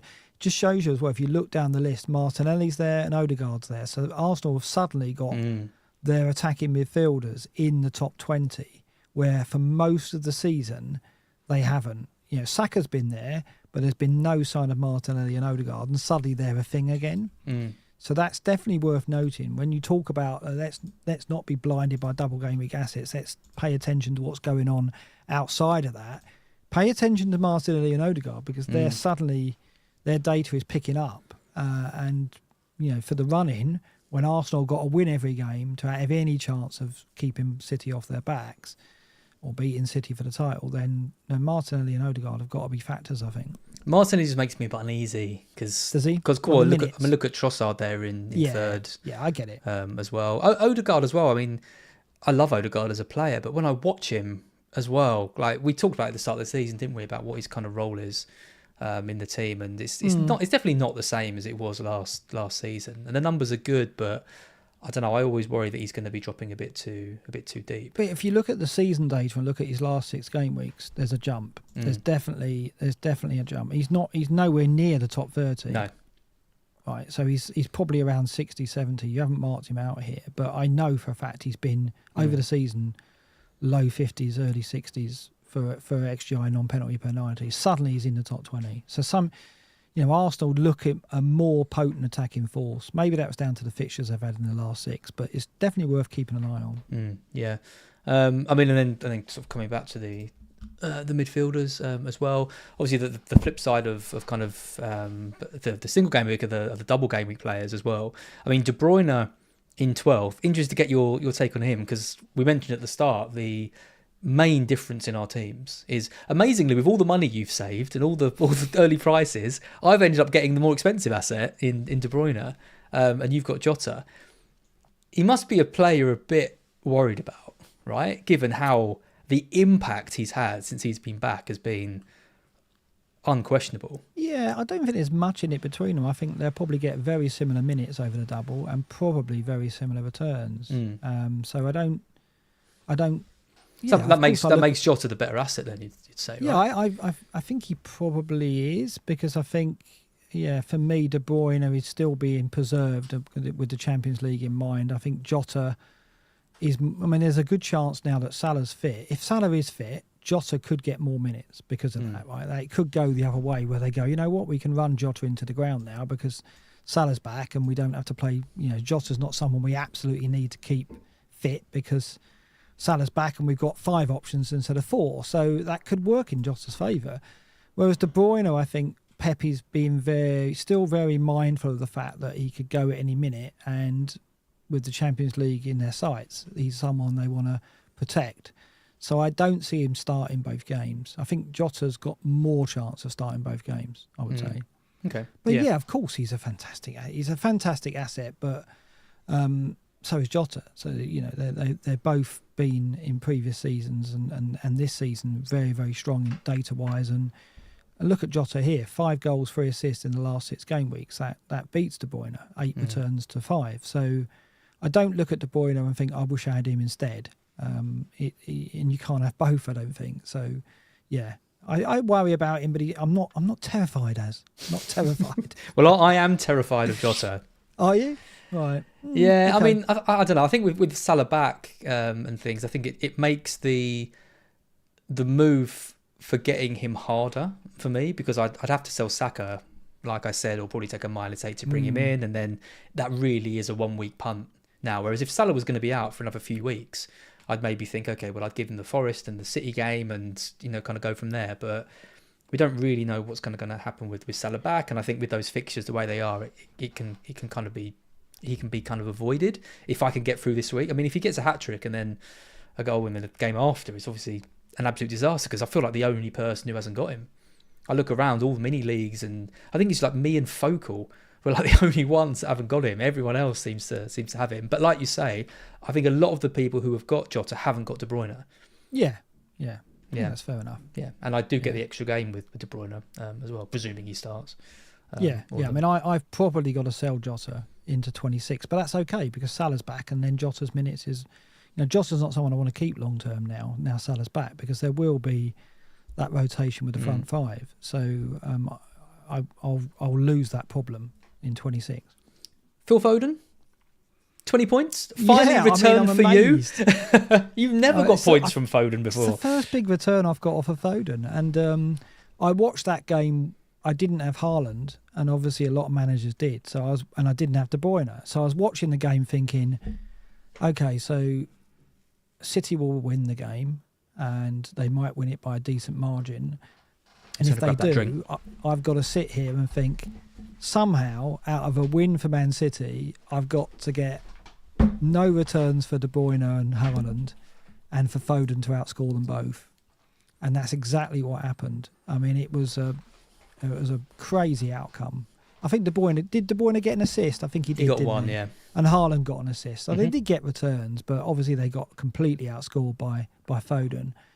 And in any other week, I probably would have gained more rank, but because I didn't have De Bruyne and Haaland, and they were so well owned, and there was captaincies on them as well, I didn't gain as much. You went for Gordon, didn't you? Gordon captain that week. Yeah. So a Foden hat trick would normally shoot you up massively, but I didn't get a huge rank gain because of not having Haaland and De Bruyne. But my word, I take it. That was an incredible outcome. So I was very, very happy with that. And like I say, I've never really had luck with Foden before. I always get him and he suddenly dips. So not this time. I mean, Gianni and Let's Talk benching him. Yeah, that was the other thing. Yeah, I've never benched a hat trick before. I've benched some pretty big. I benched Garnacho's 2 goals like last week, but I don't think I've ever benched a hat trick. Have you? You ever benched 20 points? I can't imagine it because I often play attacking players. I don't want to bench an attacking player normally, so I would always go free at the back and try and get as many attackers on as I can. So I don't give myself the option of benching someone who's likely to get a hat trick normally. I mean, Chris Wood got a hat trick earlier in the season. I know some people had him on the bench. I know. So it can happen, but you forgive yourself. Praz did, didn't he? Praz had him. Yeah, but you forgive yourself for benching Chris Wood at Forest at Newcastle. Would you forgive yourself for benching Foden away at Brentford when he's in the form he's in? It'd be harder to forgive yourself. It would, they'd have beat themselves up about that for sure, because it would have been a very close decision on who to bench, I imagine. But I looked at their teams and it was logical. It kind of made sense. So. Yeah, it's just a crazy outcome in the game. Foden a hat-trick and for De Bruyne and Haaland to get a return each, and that's it. Was a big outcome for me. I mean, with Salah and Son out, the money is just so there, isn't it? I mean, obviously Haaland's come back and taken a big chunk of it, but there's still money to have. So that's why people have got such stacked benches, and defences are strong and midfield strong as well. So yeah, I'm not too surprised, but you can't bench Foden. I'm sorry. I'm his biggest fan. Gianni will be kicking him. He loves Foden as much as I do. I mean, any other players here? I mean, I've pinpointed a few that are popular. Barkley's down in 34th. Yeah.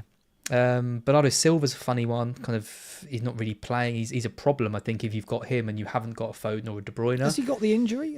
Yeah, and he's picked up a knot. But he's a double game week player. You don't really want to have to sell a double game week player, do you? But I think if you haven't got Foden, you probably need to make that move. Doku looks quite interesting with Grealish out as well.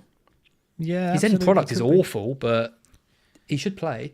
Yeah, and I guess the only thing is taking him beyond when Grealish is fit, the rotation risk will be there. So as long as you've got an exit plan for him, there's no shame in going Doku, because he could be very effective. Yeah. He's exploded in games before now, hasn't he? This season, he's got big return.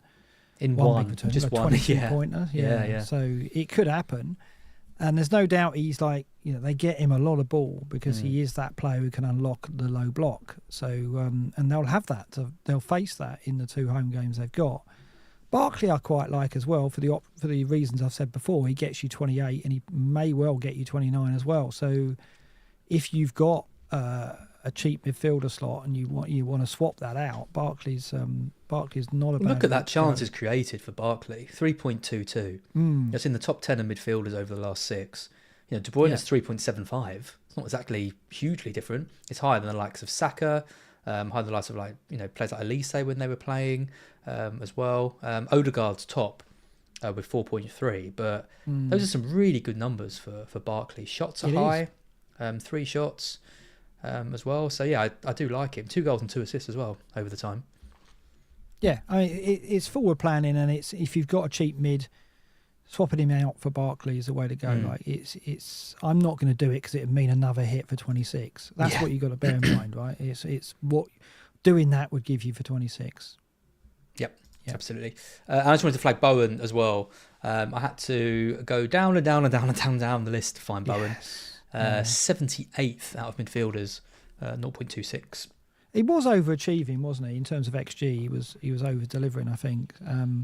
But like we said, West Ham are a strange animal in terms of their output. It's suddenly they go from looking world beaters at times to now looking like relegation candidates. Yeah. Like I was talking about the Forest West Ham game at the weekend.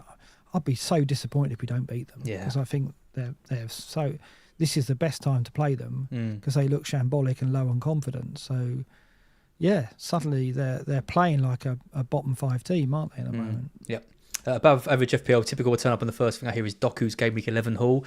I believe there he is. I believe he was sold going into Gameweek 11 from Adam. Oh, yeah, that was tragic, wasn't it? Because you took a punt on him, you did something very brave beforehand, and you sold him into his big return. I mean, that so cruel, because I imagine at the end of the season you'll look down Doku's scores and that one's it's going to be an outlier. It's probably going to be a massive outlier, isn't it? What's worse, a benching of a player who gets a 20-pointer or a sell? Well, I did it, didn't I, with Torres? Because I did exactly the same as Adam. Live. So I was brave enough to go differential on a Torres, then sold him into an 18-pointer, and I had to watch it live on the Match of the Day challenge. So I know exactly what Adam went through. Absolute shocker. We do need to do another one of those before the season ends. The Spider's probably here. He's always watching. He's always watching. Always. Dino Irish says, do I start a Dingra this week? I've held him all of AFCON Ultimate Differential. He's not going to play, is he? I just want to quickly say, McAllister World Cup winner, a Dingra AFCON winner. Come on, Brighton.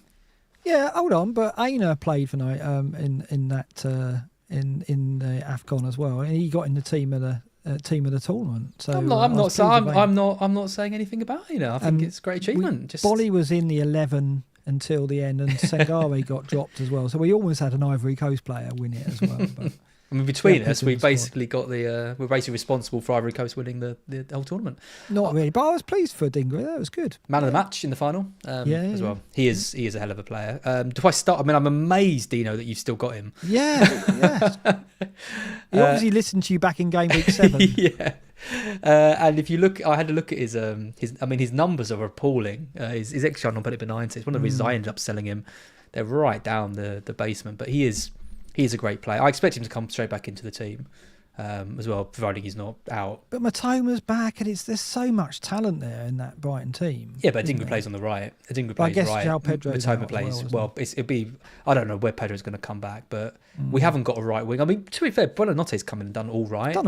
Yeah, but he's not really a right winger. He hasn't really got the speed to play there. Dingra will be straight back in. So yeah, play him. Why not? Sheffield United, good game. Forwards then. Look at Wood. Look at Chris Wood.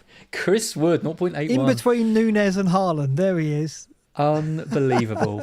Unfortunately, Taro's back, so he's unlikely to be playing much. He's injured, Chris Wood, as well. And that doesn't help either. But yeah, amazing. Nunes top, though. Is this it? Is this it for Nunes? Double game week, 25 points. I'm very happy to have him because he's a little bit of a differential, isn't he? Because I think that a lot of people lost patience with him, and he was the one sold for Haaland maybe, and so I'm very pleased to be holding him because I don't think we can use the word consistency. I don't think we can't do that, can we? But he's beginning to. I mean, I think Liverpool are just winning games by such a margin that Nunes is getting a return in every game just out of the fact that there's so many goals being scored, basically. So he's bound to get something. 4 returns in 5 starts. Yeah. And you know, he does deliver. He just doesn't deliver on the scale which his XG suggests he could. That's the problem, isn't it? But I'm very happy to hold him into 25. I mean, he could be one of the double game week players that makes a difference for me in terms of rank. I mean, would you rather have him or Jota if you could pick one? Oh, that's quite tough, you know. Because you're gonna want one, aren't you? You're gonna want one of those two. Yeah, and I think that, I mean, does he start the Carabao final? What's Liverpool's first front three? Do you think it is Jota, Nunes, Salah? Do you think that's their first three? Has to be, doesn't Diaz it? is in the first Diaz three? has been playing well though recently. Yeah. I think I'd rather have Jota because he's a midfielder and that's the extra point, right? So the extra point and the clean sheet. But I think Nunes is a really good player to have. I'm very, very happy to have him, that's for sure. Yeah, I think I would agree. I just lean toward Jota. I mean, I've got Darwin. I'm not planning on switching them around for hits and all that. But if I was going to pick one for like a goal scorer challenge or something like that, I'd probably lean towards Jota. But yeah, and plus Darwin's, you're not going to carry him for much longer because you may want him out for 26. You probably want him out for 28 when Solanke's coming back in. So he's not a long-term hold. I guess Jota isn't either, so there's not much in it there either. So look at that from Tim. Triple captain. Nunes, triple captain. If you go against Haaland, you deserve for that to come in for you. Yeah, well, I nearly did it this week, with Haaland against Everton. I thought, Pep's come out, he's spoken about difficulties with the low block, with Haaland being kind of isolated and not getting the ball and all that. And I thought, maybe I've got him in, but maybe I can just take one more punt. It's Burnley and go for Darwin. And Haaland finds a way, and you just never know with Nunes what's going to happen. I like it. I think, people who go for Solanke in 28 or go for Nunes or Jota as captain or triple captain this week, fair play. You're rolling the dice, but you are rolling the dice against arguably the greatest goal scorer we're ever going to see in the Premier League with 2 home games against not great defences, let's be honest. No, and the funny thing is, I thought about it as well. Should I go against Haaland? And I looked at it because I knew Everton would low block, and I knew they'd have some success. They got a victory there. Well, no, they got 1-1 draw, didn't they, last year? I mean, Damari Gray scored, and they restricted Haaland, and there was that Haaland Godfrey moment, I think, if I remember rightly. And I thought to myself, they'll make it difficult for City. And after an hour, I was like, oh, maybe I should have gone against Haaland, but they just broke them down, didn't they? And he got his chance and took it, and then he just brushed Branthwaite aside for the second. So I was very relieved that I just logically was logical with my thinking. It was like, it's a home game, it's City, it's Haaland. I don't think you bet against Haaland in a home game. I just don't think you should do it. No, I agree. It's not for me. If you are doing it, like I said, fair play, but not for me. Super chat from Sashin. Will Brighton get their 5th win in 19 Premier League games? Oh, spoilers for the fixtures. I mean, you'd bloody hope so against Sheffield United. I think with Matoma and Adingra probably back, we've got a pretty good chance. Thrashed them in the cup, didn't you? Pedro got the hat-trick, didn't he? Thrashed them in the cup, couple of penalties for Pedro. It's a real shame about Hinshelwood being out. That one, of all the injuries we've had, that's the one that's really hit me the most because... 17 years old, come into the team, playing in different positions, excelling in every match I've seen him play in, and then just out for the season. It's like, come on, give the team a bit of a break. But I'm expecting us to win this one. Hopefully we do. There's a few players on the forward list to talk about. Actually, I think we kind of covered Haaland and Nunes. I think we're both agreed on that. What do you do with Alvarez if you've got him? He's an interesting one. Well, I think you hold because you get minutes 25 and you get 26, don't you? So I think you're still getting minutes out of him. Whether you'll get 3 starts over 25 and 26, I doubt it. I think that, well, mind you, he was on the bench, wasn't he, midweek? So, we're trying to read Pep when he's got a full squad. I mean, it's a thankless task, isn't it? I'm not going to do it. I'm not going to take that on. Oh, you'd hold him for sure. No question, you'd hold him. If he had a blank in 26, maybe not, but he hasn't. So you hold your City players. You wouldn't swap him out either. You definitely keep him. Yeah, it's a tough one though, isn't it? Because I expect him to start one of those two, but you still expect him to get probably 70, 80 minutes in one, and then probably 30 in the other. So with two decent fixtures, I think you hold, but he's not who you. I mean, he's not in the top 3 or even 4 City assets, is he? I think De Bruyne, Foden, Haaland, obviously Ake, they'd be top 4. You're probably right. Yeah. And then it's probably Alvarez in 5th, maybe even Walker over Alvarez. I don't know. Maybe he's like 6th on the list. I mean, and definitely with the Solanke double in 28, if you've got Alvarez and Haaland, Alvarez is going, isn't he? Yeah. Sooner rather than later. So you hold him through this period and then you move. He's probably the one, surely he's the one you move out to Solanke in 28. Yeah. Because I presume you're going to hold a Watkins or a Darwin. Not don't know, maybe not. Maybe there's people out there who will go forward with Haaland and Alvarez, but you've got to think his minutes are now going to be far more in question now that De Bruyne's fit and Haaland's back. We're yet to see them be impacted massively, other than him being benched in midweek for the Champions League. But in the Premier League so far, he's still there. He's still a factor. But for how long now that the fully fit squad is here? Difficult to say, isn't it? Silva's injury might help.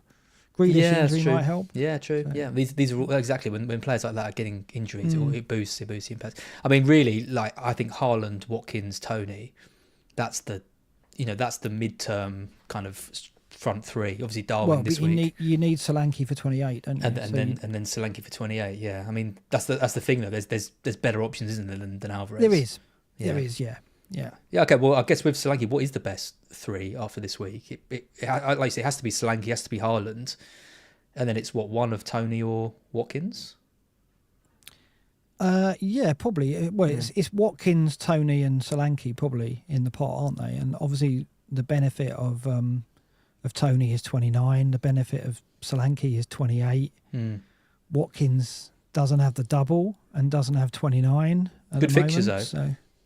Good fixtures as well, yeah. So I would say that Solanke, Tony, and Haaland are probably after we get through these next 2 game weeks. That's probably the route we're going to go, depending on what happens in 29. Are you moving for Tony for a double? What for? No, I'll probably this week? No. I'll move for him for 29 if he's if that. Brentford at Burnley in 29, Tony looks pretty much essential. Right? I don't think if you're only going to go in with half a team, I don't think you want to take a risk on not having Tony at Burnley because the 3 hitters will all have him, obviously. So no, I'll get Tony eventually, but I'm not going to get him before then. I don't think. I'm getting him this week. Are you? Yeah, I think so. I think Watkins to Tony is going to be my move. Watkins is a reluctant sell, and I like the fixtures, but you get the extra game with Tony. You get penalties, which I think is absolutely massive as well. Well, Watkins does have 29, as the chat reminded me. I wasn't sure on that, by the way. So, because they lost, didn't they, to Chelsea? Yeah. So they have West Ham in 29, I think it is. Yeah. So you're going to get him, okay? So in 29 you're going to have Watkins, Tony, and Haaland. That's the plan. Yeah, because I'll get Solanke for 28 and then move Solanke out back to Watkins in 29. So it's a bit of a. You talk about locking in plans. It'd be Watkins to Tony and then Solanke out for Watkins back in a few weeks. And would he come into the equation for 28 as well? I don't think so. No, I don't think so. It'd be Barkley and Doty, I think.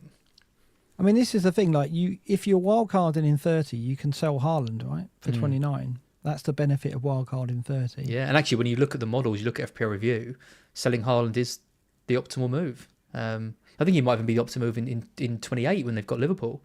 Optimal move, as our favourite, if you like to say. Yeah, I mean, and because we've only just got Haaland back in, mind you, he has shot up in price. I was going to say, he hasn't. There isn't price rises tied up in that. That's him and De Bruyne have gone absolutely mad in the price rises. Yeah. It's so hard to keep track. I've forgotten who plays in 29 and who doesn't. Obviously, we don't know. Well, but yeah. Well, Mark, bring it back. Let me show back. you a great table from Ben Quillen.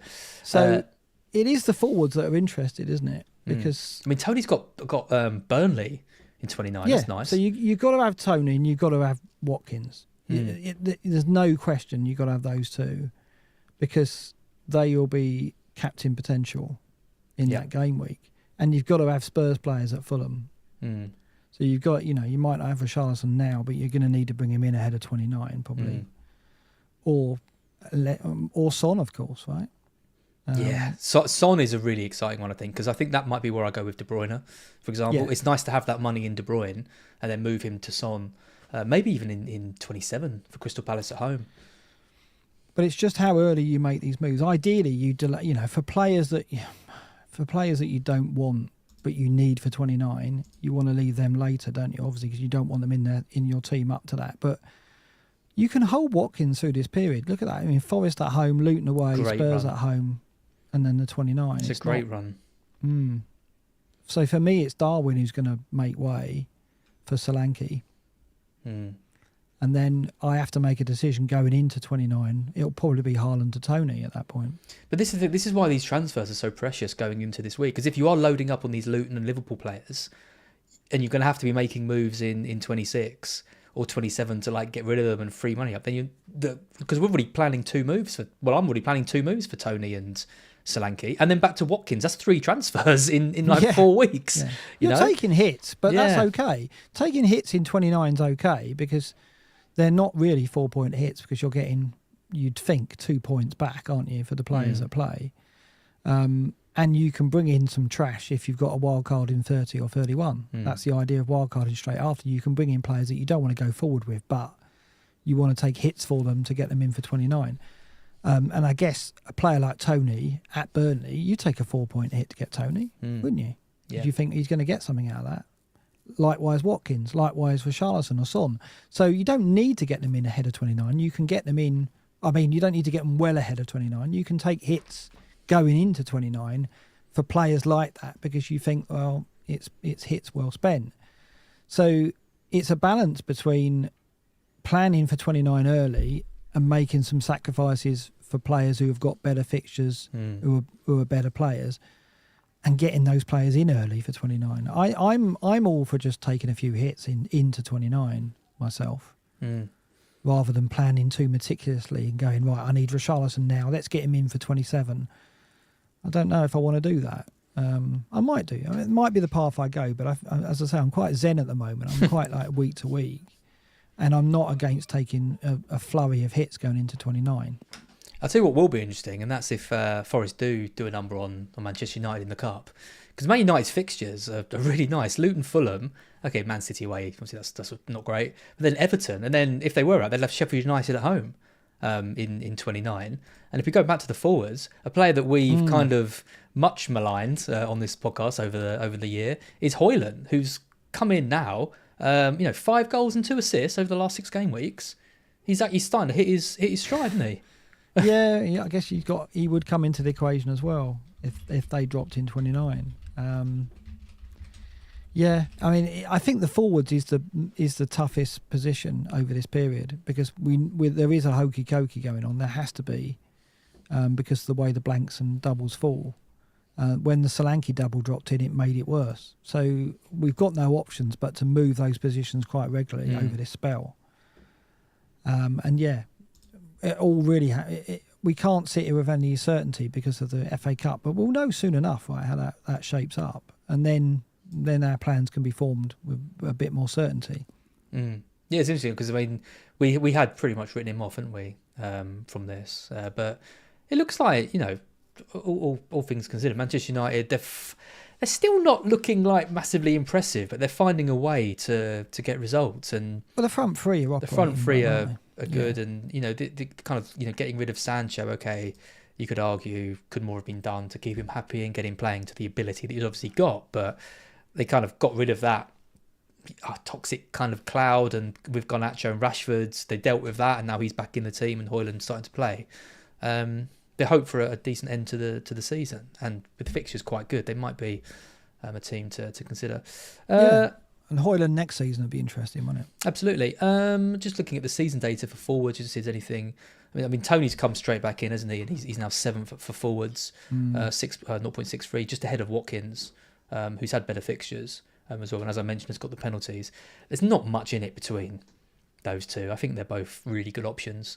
Slanky's a bit further down. He's down in 13th over the season. He's been a bit disappointing. I mean, he's got 13 goals this season, but he's been a bit disappointing the last few weeks. He's had 3 shots in the last 3 matches. That's not good, is it? I know that because Forest didn't allow him a single shot. It's the first game he hasn't had a shot in, was the Forest game. And I looked and thought, we kept him quiet. Then I looked at the 2 before that. He only had a single shot in the 2 before that. So he's... Yeah, I don't know what's happened. Bournemouth seem to have really declined of late. They had that spell where they were suddenly the best attacking team in the Premier League. They were top of the data, weren't they? Fixtures were obviously kind, but they obviously did also find a way of playing that was effective, but under Iraola. But now they're in a dip. There's no question. So I'm not in a again. I'm not going to necessarily get Solanke in early for 28. I might just do it before 28. But I think you need him for those 2 doubles. I mean, those 2 fixtures at home, very strong. 2 home games against Sheffield United and Luton. You've got to have him. Yeah, I think you've got to have him. I think you've got to take a punt on someone else, like a Tavernier or someone. I think that's a double game week to target because they could win both those games 3-0. Yeah. And that's a I think with a Slanky captain and then a differential with a Bournemouth player, that screams to me a good rank rise if it comes off, which you probably won't. So this is your list of doublers, kind of sorted by points per 90 over the season. And look at Jota and De Bruyne. I know. De Bruyne there with 10.9 points per 90. Obviously, a couple of appearances off the bench. Jota there with 8.3, which is incredible and actually higher than Salah over the matches that he's played with his 20 starts to Jota's 12. I mean, there's not a huge amount of options, I don't think, but the little players, like we said, the Darwin versus the Jota, or the Jota versus the De Bruyne, these are going to be the kind of key differences. Anyone on this list that you think is a bit of a differential that you might Adebayo? I mean, I think going into 28, Adebayo could be someone we look at for sure. I don't think for this game week though. I think we've talked about the forwards that we want for 25. I'm surprised that Doty's so far down. He's 35th, isn't he? 4.17. I expected him to see him higher than that. I think we've covered it. There's not too much that surprises me. It just emphasises the split between De Bruyne and Jota. I think that is the key decision. It's where does the points fall between those two could dictate where your game weeks, whether it's a red or a green arrow, right? Because both of them are capable of exploding, and there could be a massive gap between them, right? But you've got to hope it wouldn't be the case. But that's the key decision for me. It's the players in second and third there. Yep. Salah, we haven't really talked about what impact he will have. I expect him to possibly start the second fixture, not the first. Is that how you see it? I've just got headphones on. I'm just la la la la la. not thinking about him. I mean, there's just absolutely no way I can get him. So it almost kind of feels like it's not even worth me thinking about. But obviously there are people that will be considering him. Maybe people who are a bit lower down the ranks, thinking of someone, can't really get someone more explosive, can you, than him. If you want a free hit as well, I mean, I put a free hit team together. We can talk about in a sec, but he's not in that. But you might be tempted on a free hit to take a punt on Salah and go for Salah, Jota, Darwin, maybe, and just risk it. But I don't think he's going to be ready for the first game. I'd actually be surprised if he was on the bench for the first game. I don't think they'd risk him. They want him for the final, don't they? So then does he get minutes in the second? I mean, he does. You'd think he does recover quickly. He's an absolute specimen of an athlete. So I think if he's ready for the second game, he probably starts it. Yeah. So gets an hour. Yeah. Gets an hour, I think. So I would probably back that. Miss the first game, 60 minutes in the second. And I think this is why, there's a mention of Diaz in the chat. I think Salah's return to fitness makes Diaz far more of a risk, because I do think the front three that start the final are Darwin on the left, Salah on the right and Jota down the middle would be probably my front three that start in the Carabao Cup final. So you'd think that he'd put those three on the pitch for the game before, at least for an hour, and then take Salah off, probably take Jota off, and Gakpo and Diaz will be used to rest the players to get that team out in the final. That's my view anyway. I think it's tight. Diaz deserves to play, but I just think Darwin is preferred on the left. Yeah. I think Darwin, just for what he can, I mean, when he plays, he just causes absolute havoc, doesn't he? And he can swap with Jota as well, because Jota can play there. Exactly. Whereas Diaz is a bit more. I mean, Diaz was playing on the right a bit, wasn't he? But he's not going to need to with Salah kind of coming back. Yeah. So I don't know. I mean, this was the free hit team that I put together. If you're going to attack it, let me just move that little thing. Only 90% rating. I know. Well, this is Flecken in goal. I don't think there's much in it between Flecken and Kaminsky. Ake, Robertson. As I said, this is like an attacking, like if you want to attack it, but maybe Van Dijk is the safer option, like we said. Doherty, and then I think you keep Saka. You go for Foden, Barkley, Jota, Haaland, Tony, Darwin, and then you have a bench of good-looking players like Gross and Gabriel and Estupiñán. Watkins potentially looks good. The Man United players against Luton as well might be factors if you wanted to go for like a Højlund or a Garnacho. Maybe in a Fernandes. He's really high on the expected points rating on Plan FPL as well. I mean, you could even take a punt on like an Awoniyi or a Gibbs White at home to West Ham. There's loads of players. And the trouble with this is you're taking out players like Trippier with a home game against Bournemouth. You're benching Gabriel. The free hit this week makes me feel very uneasy, especially when there's doubts around the City players and the Liverpool players and things like that. But it's probably something like what I'd go for. I mean, I've seen some people fretting about not playing Palmer and he's going to Man City. Yeah, so I know. I mean, that shows you how much anxiety there is about some of the single game week players. For Charlatan at home to Wolves. I know. And then you've got like Barkley with Man United and Liverpool, and you're like, do I want to play Barkley when I could go for Richarlison? Perfect example. Or a free hit. Do you go for like Son, for example? Put him back in the team on penalties again. Yeah, and what's the advantage of this team? I mean, I'm going to have 7 doublers, right? So this has obviously got 11, but well, this has got 10 because I've kept Saka. Oh yeah, so you're playing Saka, so 10. Okay, so you're getting 3 extra doublers, but at the risk of not playing some single game week players that could go off. I mean, I've got my single game week players are going to be Trippier at home to Bournemouth, Dubravka at home to Bournemouth, but he'll probably go out to Kaminsky, so he won't be there. So Trippier at home to Bournemouth, Gabriel away at Burnley, Saka away at Burnley, and Watkins away at Fulham. Now, I wouldn't be comfortable benching any of those, really. No, Watkins at Fulham, maybe, but I want Saka and Gabriel at Burnley, because Burnley are terrible at set pieces, so Gabriel could do it again. Saka's obviously on fire at the moment, and Trippier, he's such a good differential. He could go off on a double figure against Bournemouth, who are looking pretty dreadful at the moment, even though Newcastle are bad defensively. As I said, Bournemouth have fallen off a cliff a bit. So I'm quite happy playing Trippier. So I don't see the free hit as a major advantage over a manager who's got 6, 7 double game weekers, really. I know, and Vogel's in the chat and says got to have KDB on a free hit. Yeah, because arguably he's more explosive, right, than Foden. Yeah, or is he? I think he is, right? It's tricky because I just think Ake is such a good pick for this double now with Guardiola out. So that's one of your 3 City. You've got to have Foden. I think I'd have De Bruyne in, over Ake. Yeah, I think because Ake's not absolutely certain to get both games, and also City. Nor's De Bruyne. No, I know, but you're trying to maximise the free hit, aren't you? And we've said earlier that not many teams will have Jota and De Bruyne, and they won't. Yeah, that's true. Right? Not many teams without the free hit will have those 2. So you've got to play off that, I think. It's just tricky because I just think with that injury, Ake feels like a gift this week. But you could go Gabriel as a single game week defender there. Like I say, Burnley are so weak at set plays. I fancy Saliba or Gabriel to get something. Yeah, true. I mean, it just shows though, even with a free hit, there's still different ways you can kind of go and different avenues. Yeah. But I don't think the advantage is massive. No, nor do I. Unless you're sitting there with like only a couple of double game weekers and you're thinking, well, I've got to take loads of hits and then that's going to be hits in 26 as well. I can see why you might consider it. Well, that's it. I mean, I've built what I think is the best free hit team, and it doesn't make me look at it and think, oh my God, I need a free hit, or I'm really worried about some of these players. The only one I'm worried about is Jota. because I've kind of got the rest in place. Plus, you can't then triple captain Haaland. Which, well, no, exactly.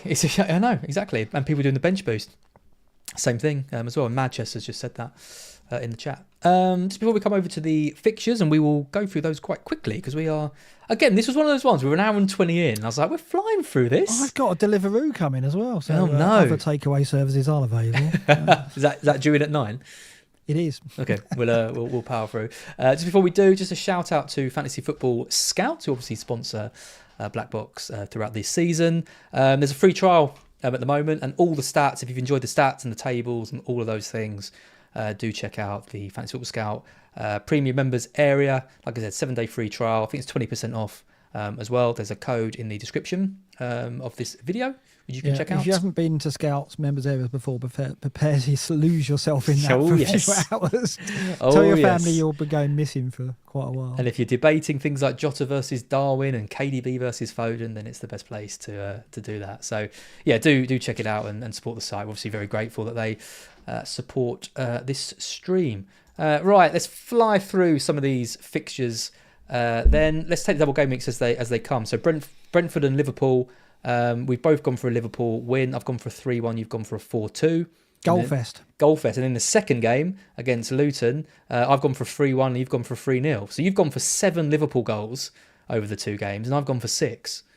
You've got to have some Liverpool. I'm quite happy. Well, I just think they're a goal machine at the moment, and they're winning. I mean, they have improved defensively, but I just think that their ploy is to score more than the opponent, obviously, and they're able to do that. I mean, it just seems that Jota's come back looking really, really sharp. Darwin's, I'm not going to say consistent. Darwin's beginning to get output, obviously, and convert some of those chances. And now Salah's probably going to be back for the second game as well. There's so much going right for Liverpool, and it's all about goals, isn't it, for them? That's the way I look at them, more so than City, I would say. And they'll want to get some goals against Luton because they were so frustrated in the reverse fixture.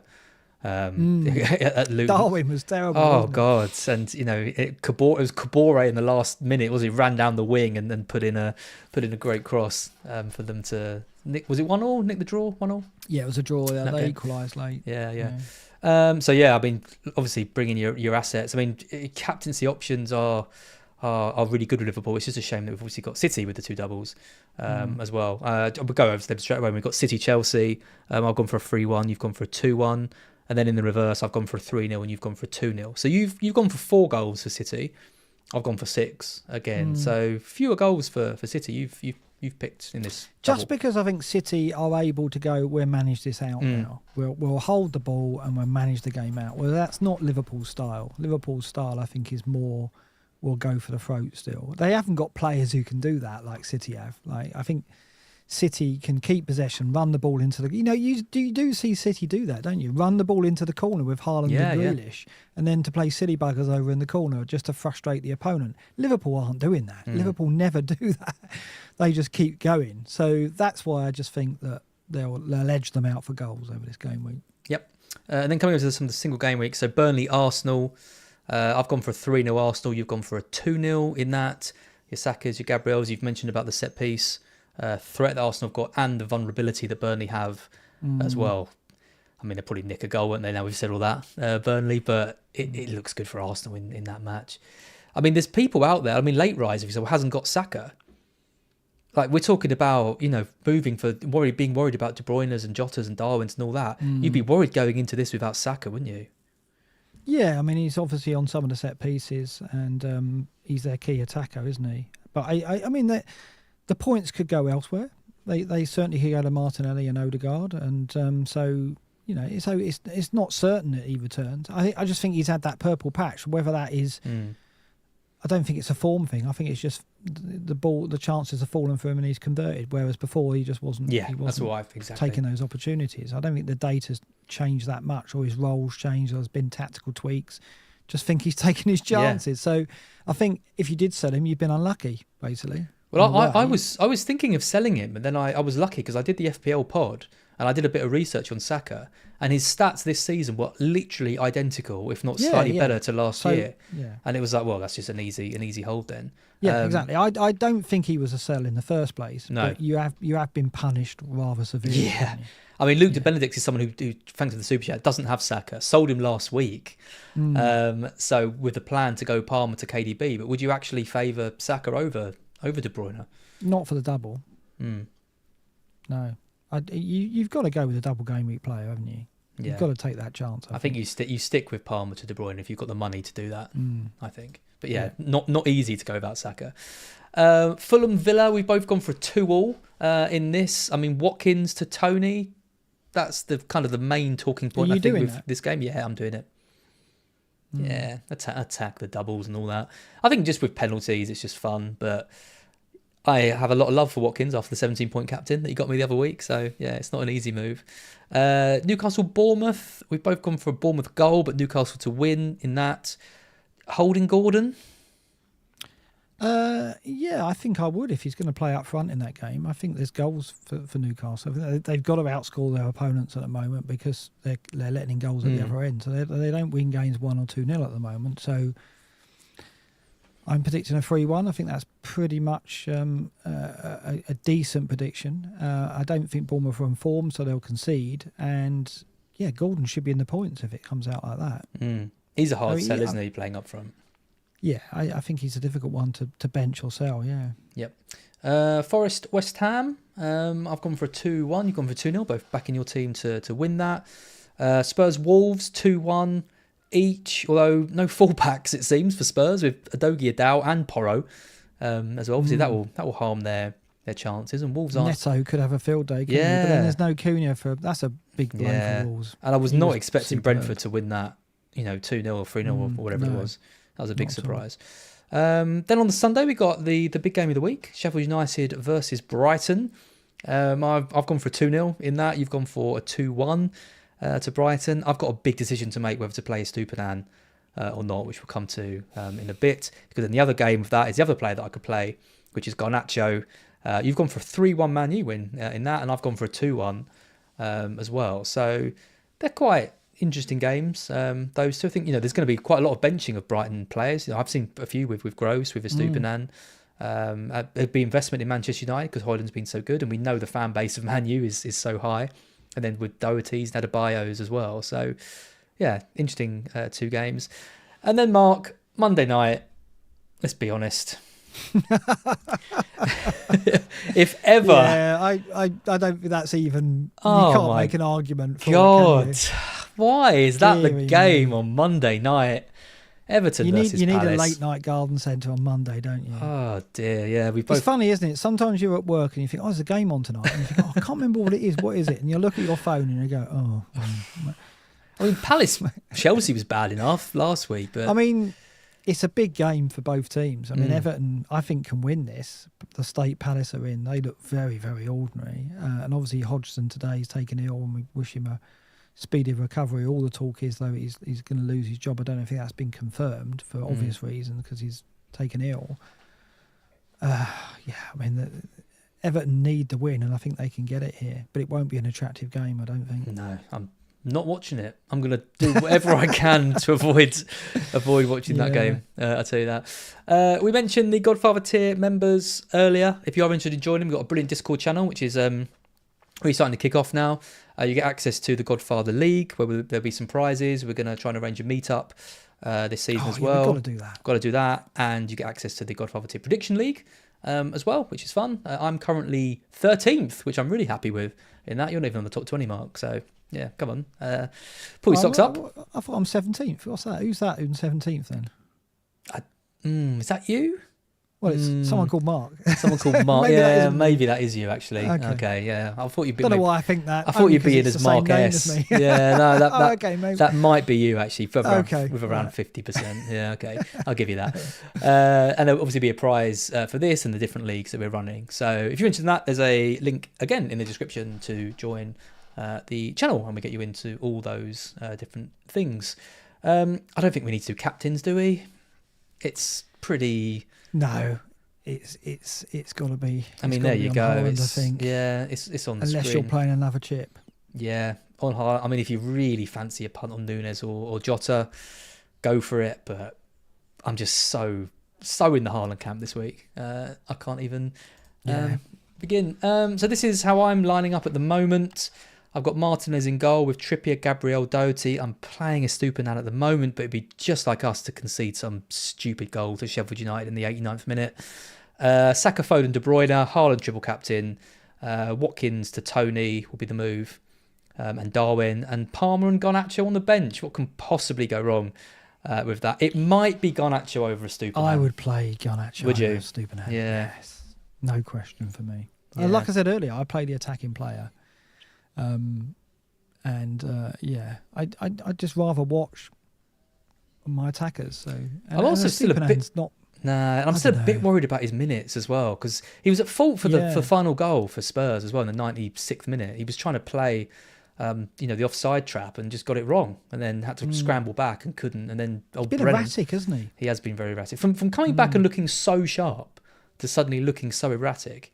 It's been a bit of a surprise. So it might be Garnacho. I just feel like whichever one I play, the other one's gonna get a big haul. So you're not thinking Turner to Kaminsky and play Kaminsky? I haven't got any money. Got no money in the bank. Oh, so you can't 0.0. I can't even do Kabore to Bradley, which was going to be a potential move this week. So it's Saka to Jota, but I've kind of eliminated that. Or Watkins to Tony. There's nothing else really that I could do. I was thinking about Trippier to Van Dijk, like I said, but then that's going to be another -4 to bring in Van Dijk. If you do Watkins to Tony, would you not then take a hit for Turner to Kaminsky in order to get Kaminsky in ahead of 28? Yeah, I suppose I suppose so. That's an option. And then you've got a double game week goalkeeper, and the hit will repay itself because you're getting 2 fixtures this week and 2 fixtures in 28, so it's not really a hit. So I would do Kaminsky. Well, the trouble is Watkins. I can't do it. Watkins to Tony. There's not enough of a saving. Oh God, the tragedy! What you should do, you should make early transfers. That's what you should do. Watkins to Tony only frees up 0.3, so I can't do that. All right. Yeah, so I could do Martinez to Kaminsky, but then I've got to play him in 26. So goalkeeper 26. Yeah, you can't do that. Not easy because Turner isn't. If only I had an extra couple of point millions. That's when the one happens. Yeah. I know. Mark, this is your team. Do you want to just read through it? Yeah, so it will be Strakosha to Kaminsky, and Kaminsky will play ahead of Dubravka, I think. That'll be my one move. And that'll give me 7 double game weekers. It'll give me Trippier, Gabriel, Doherty, Walker, Saka, Foden, Jota, Watkins, Darwin, Haaland, and the triple captain will go on. I've got to remember to do that. And then Porro, I'll probably play Bailey for a sub because Porro's looking like he's going to be out. I don't think there's any tough decisions there. I think this is what I mean about being in a zen state with it. I think not playing Bailey at Fulham's okay.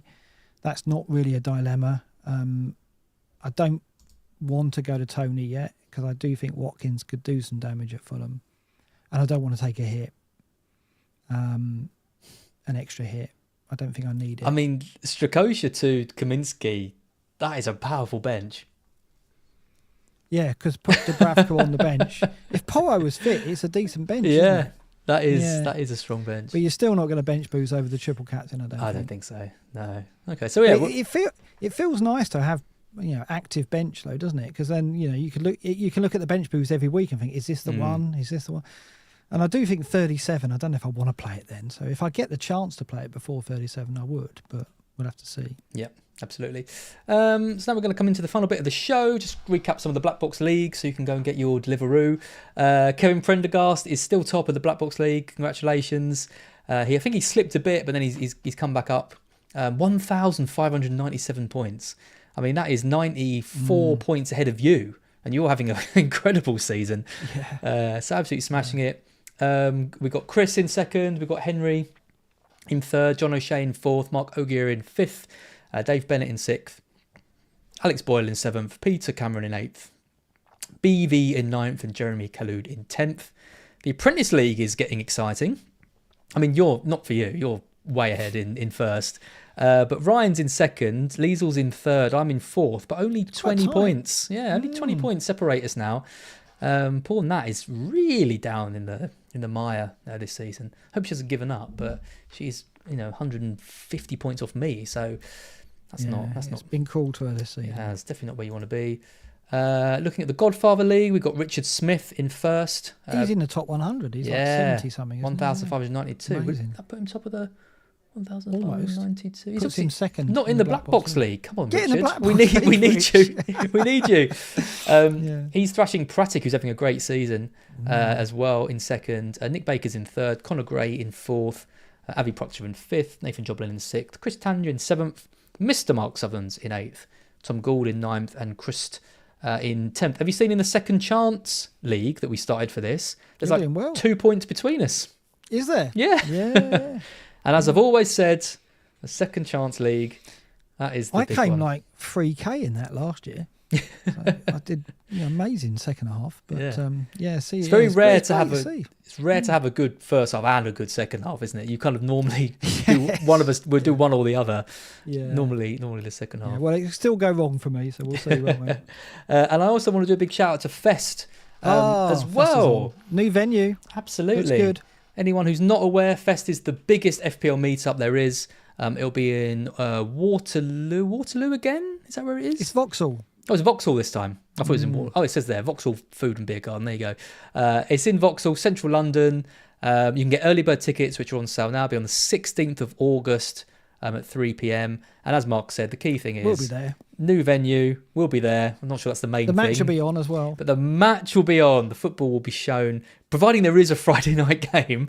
There's bound to be. Yeah, I'm sure there will be. But loads of us are going to be there. Andy North will be there. Focal will be there. And there'll be internet this time. So if we get Wi-Fi is going to work.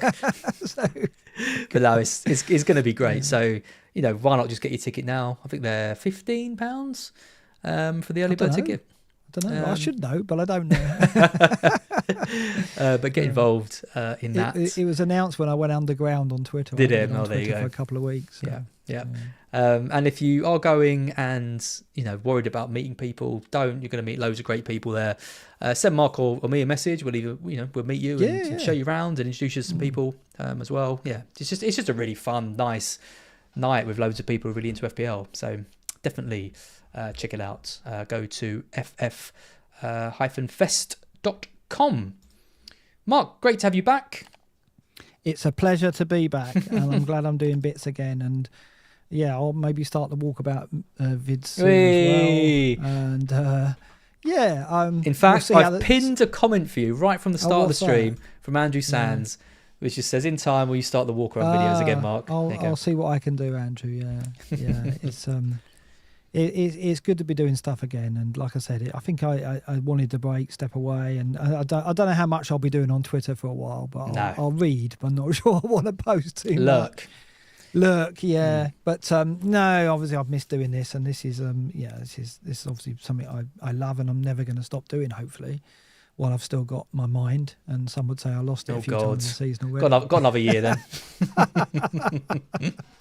Yeah, who knows how long I've got that for, but But no, it's been great to be back, and great to see so many people in the chat and so many people watching. So thanks for your support again. As I said at the top of the show, it's been overwhelming, and we're back and we're cracking on. And here's to the rest of the season. Naz is getting green arrows now. I know. Well, I'm going to be back with my team selection, I think, from next week, because I said once I get back in the top million, I'll start doing those again. So you can look after that. Just a final super chat we've had from Brian Dean just before we finish. Tough one, this. Gordon, would you play Gordon or Watkins? Probably Watkins, because Barnes is fit, so Gordon's minutes might get reduced a bit. But I mean, he's playing up front, isn't he? Against Bournemouth. It's at home. He loves a goal at home.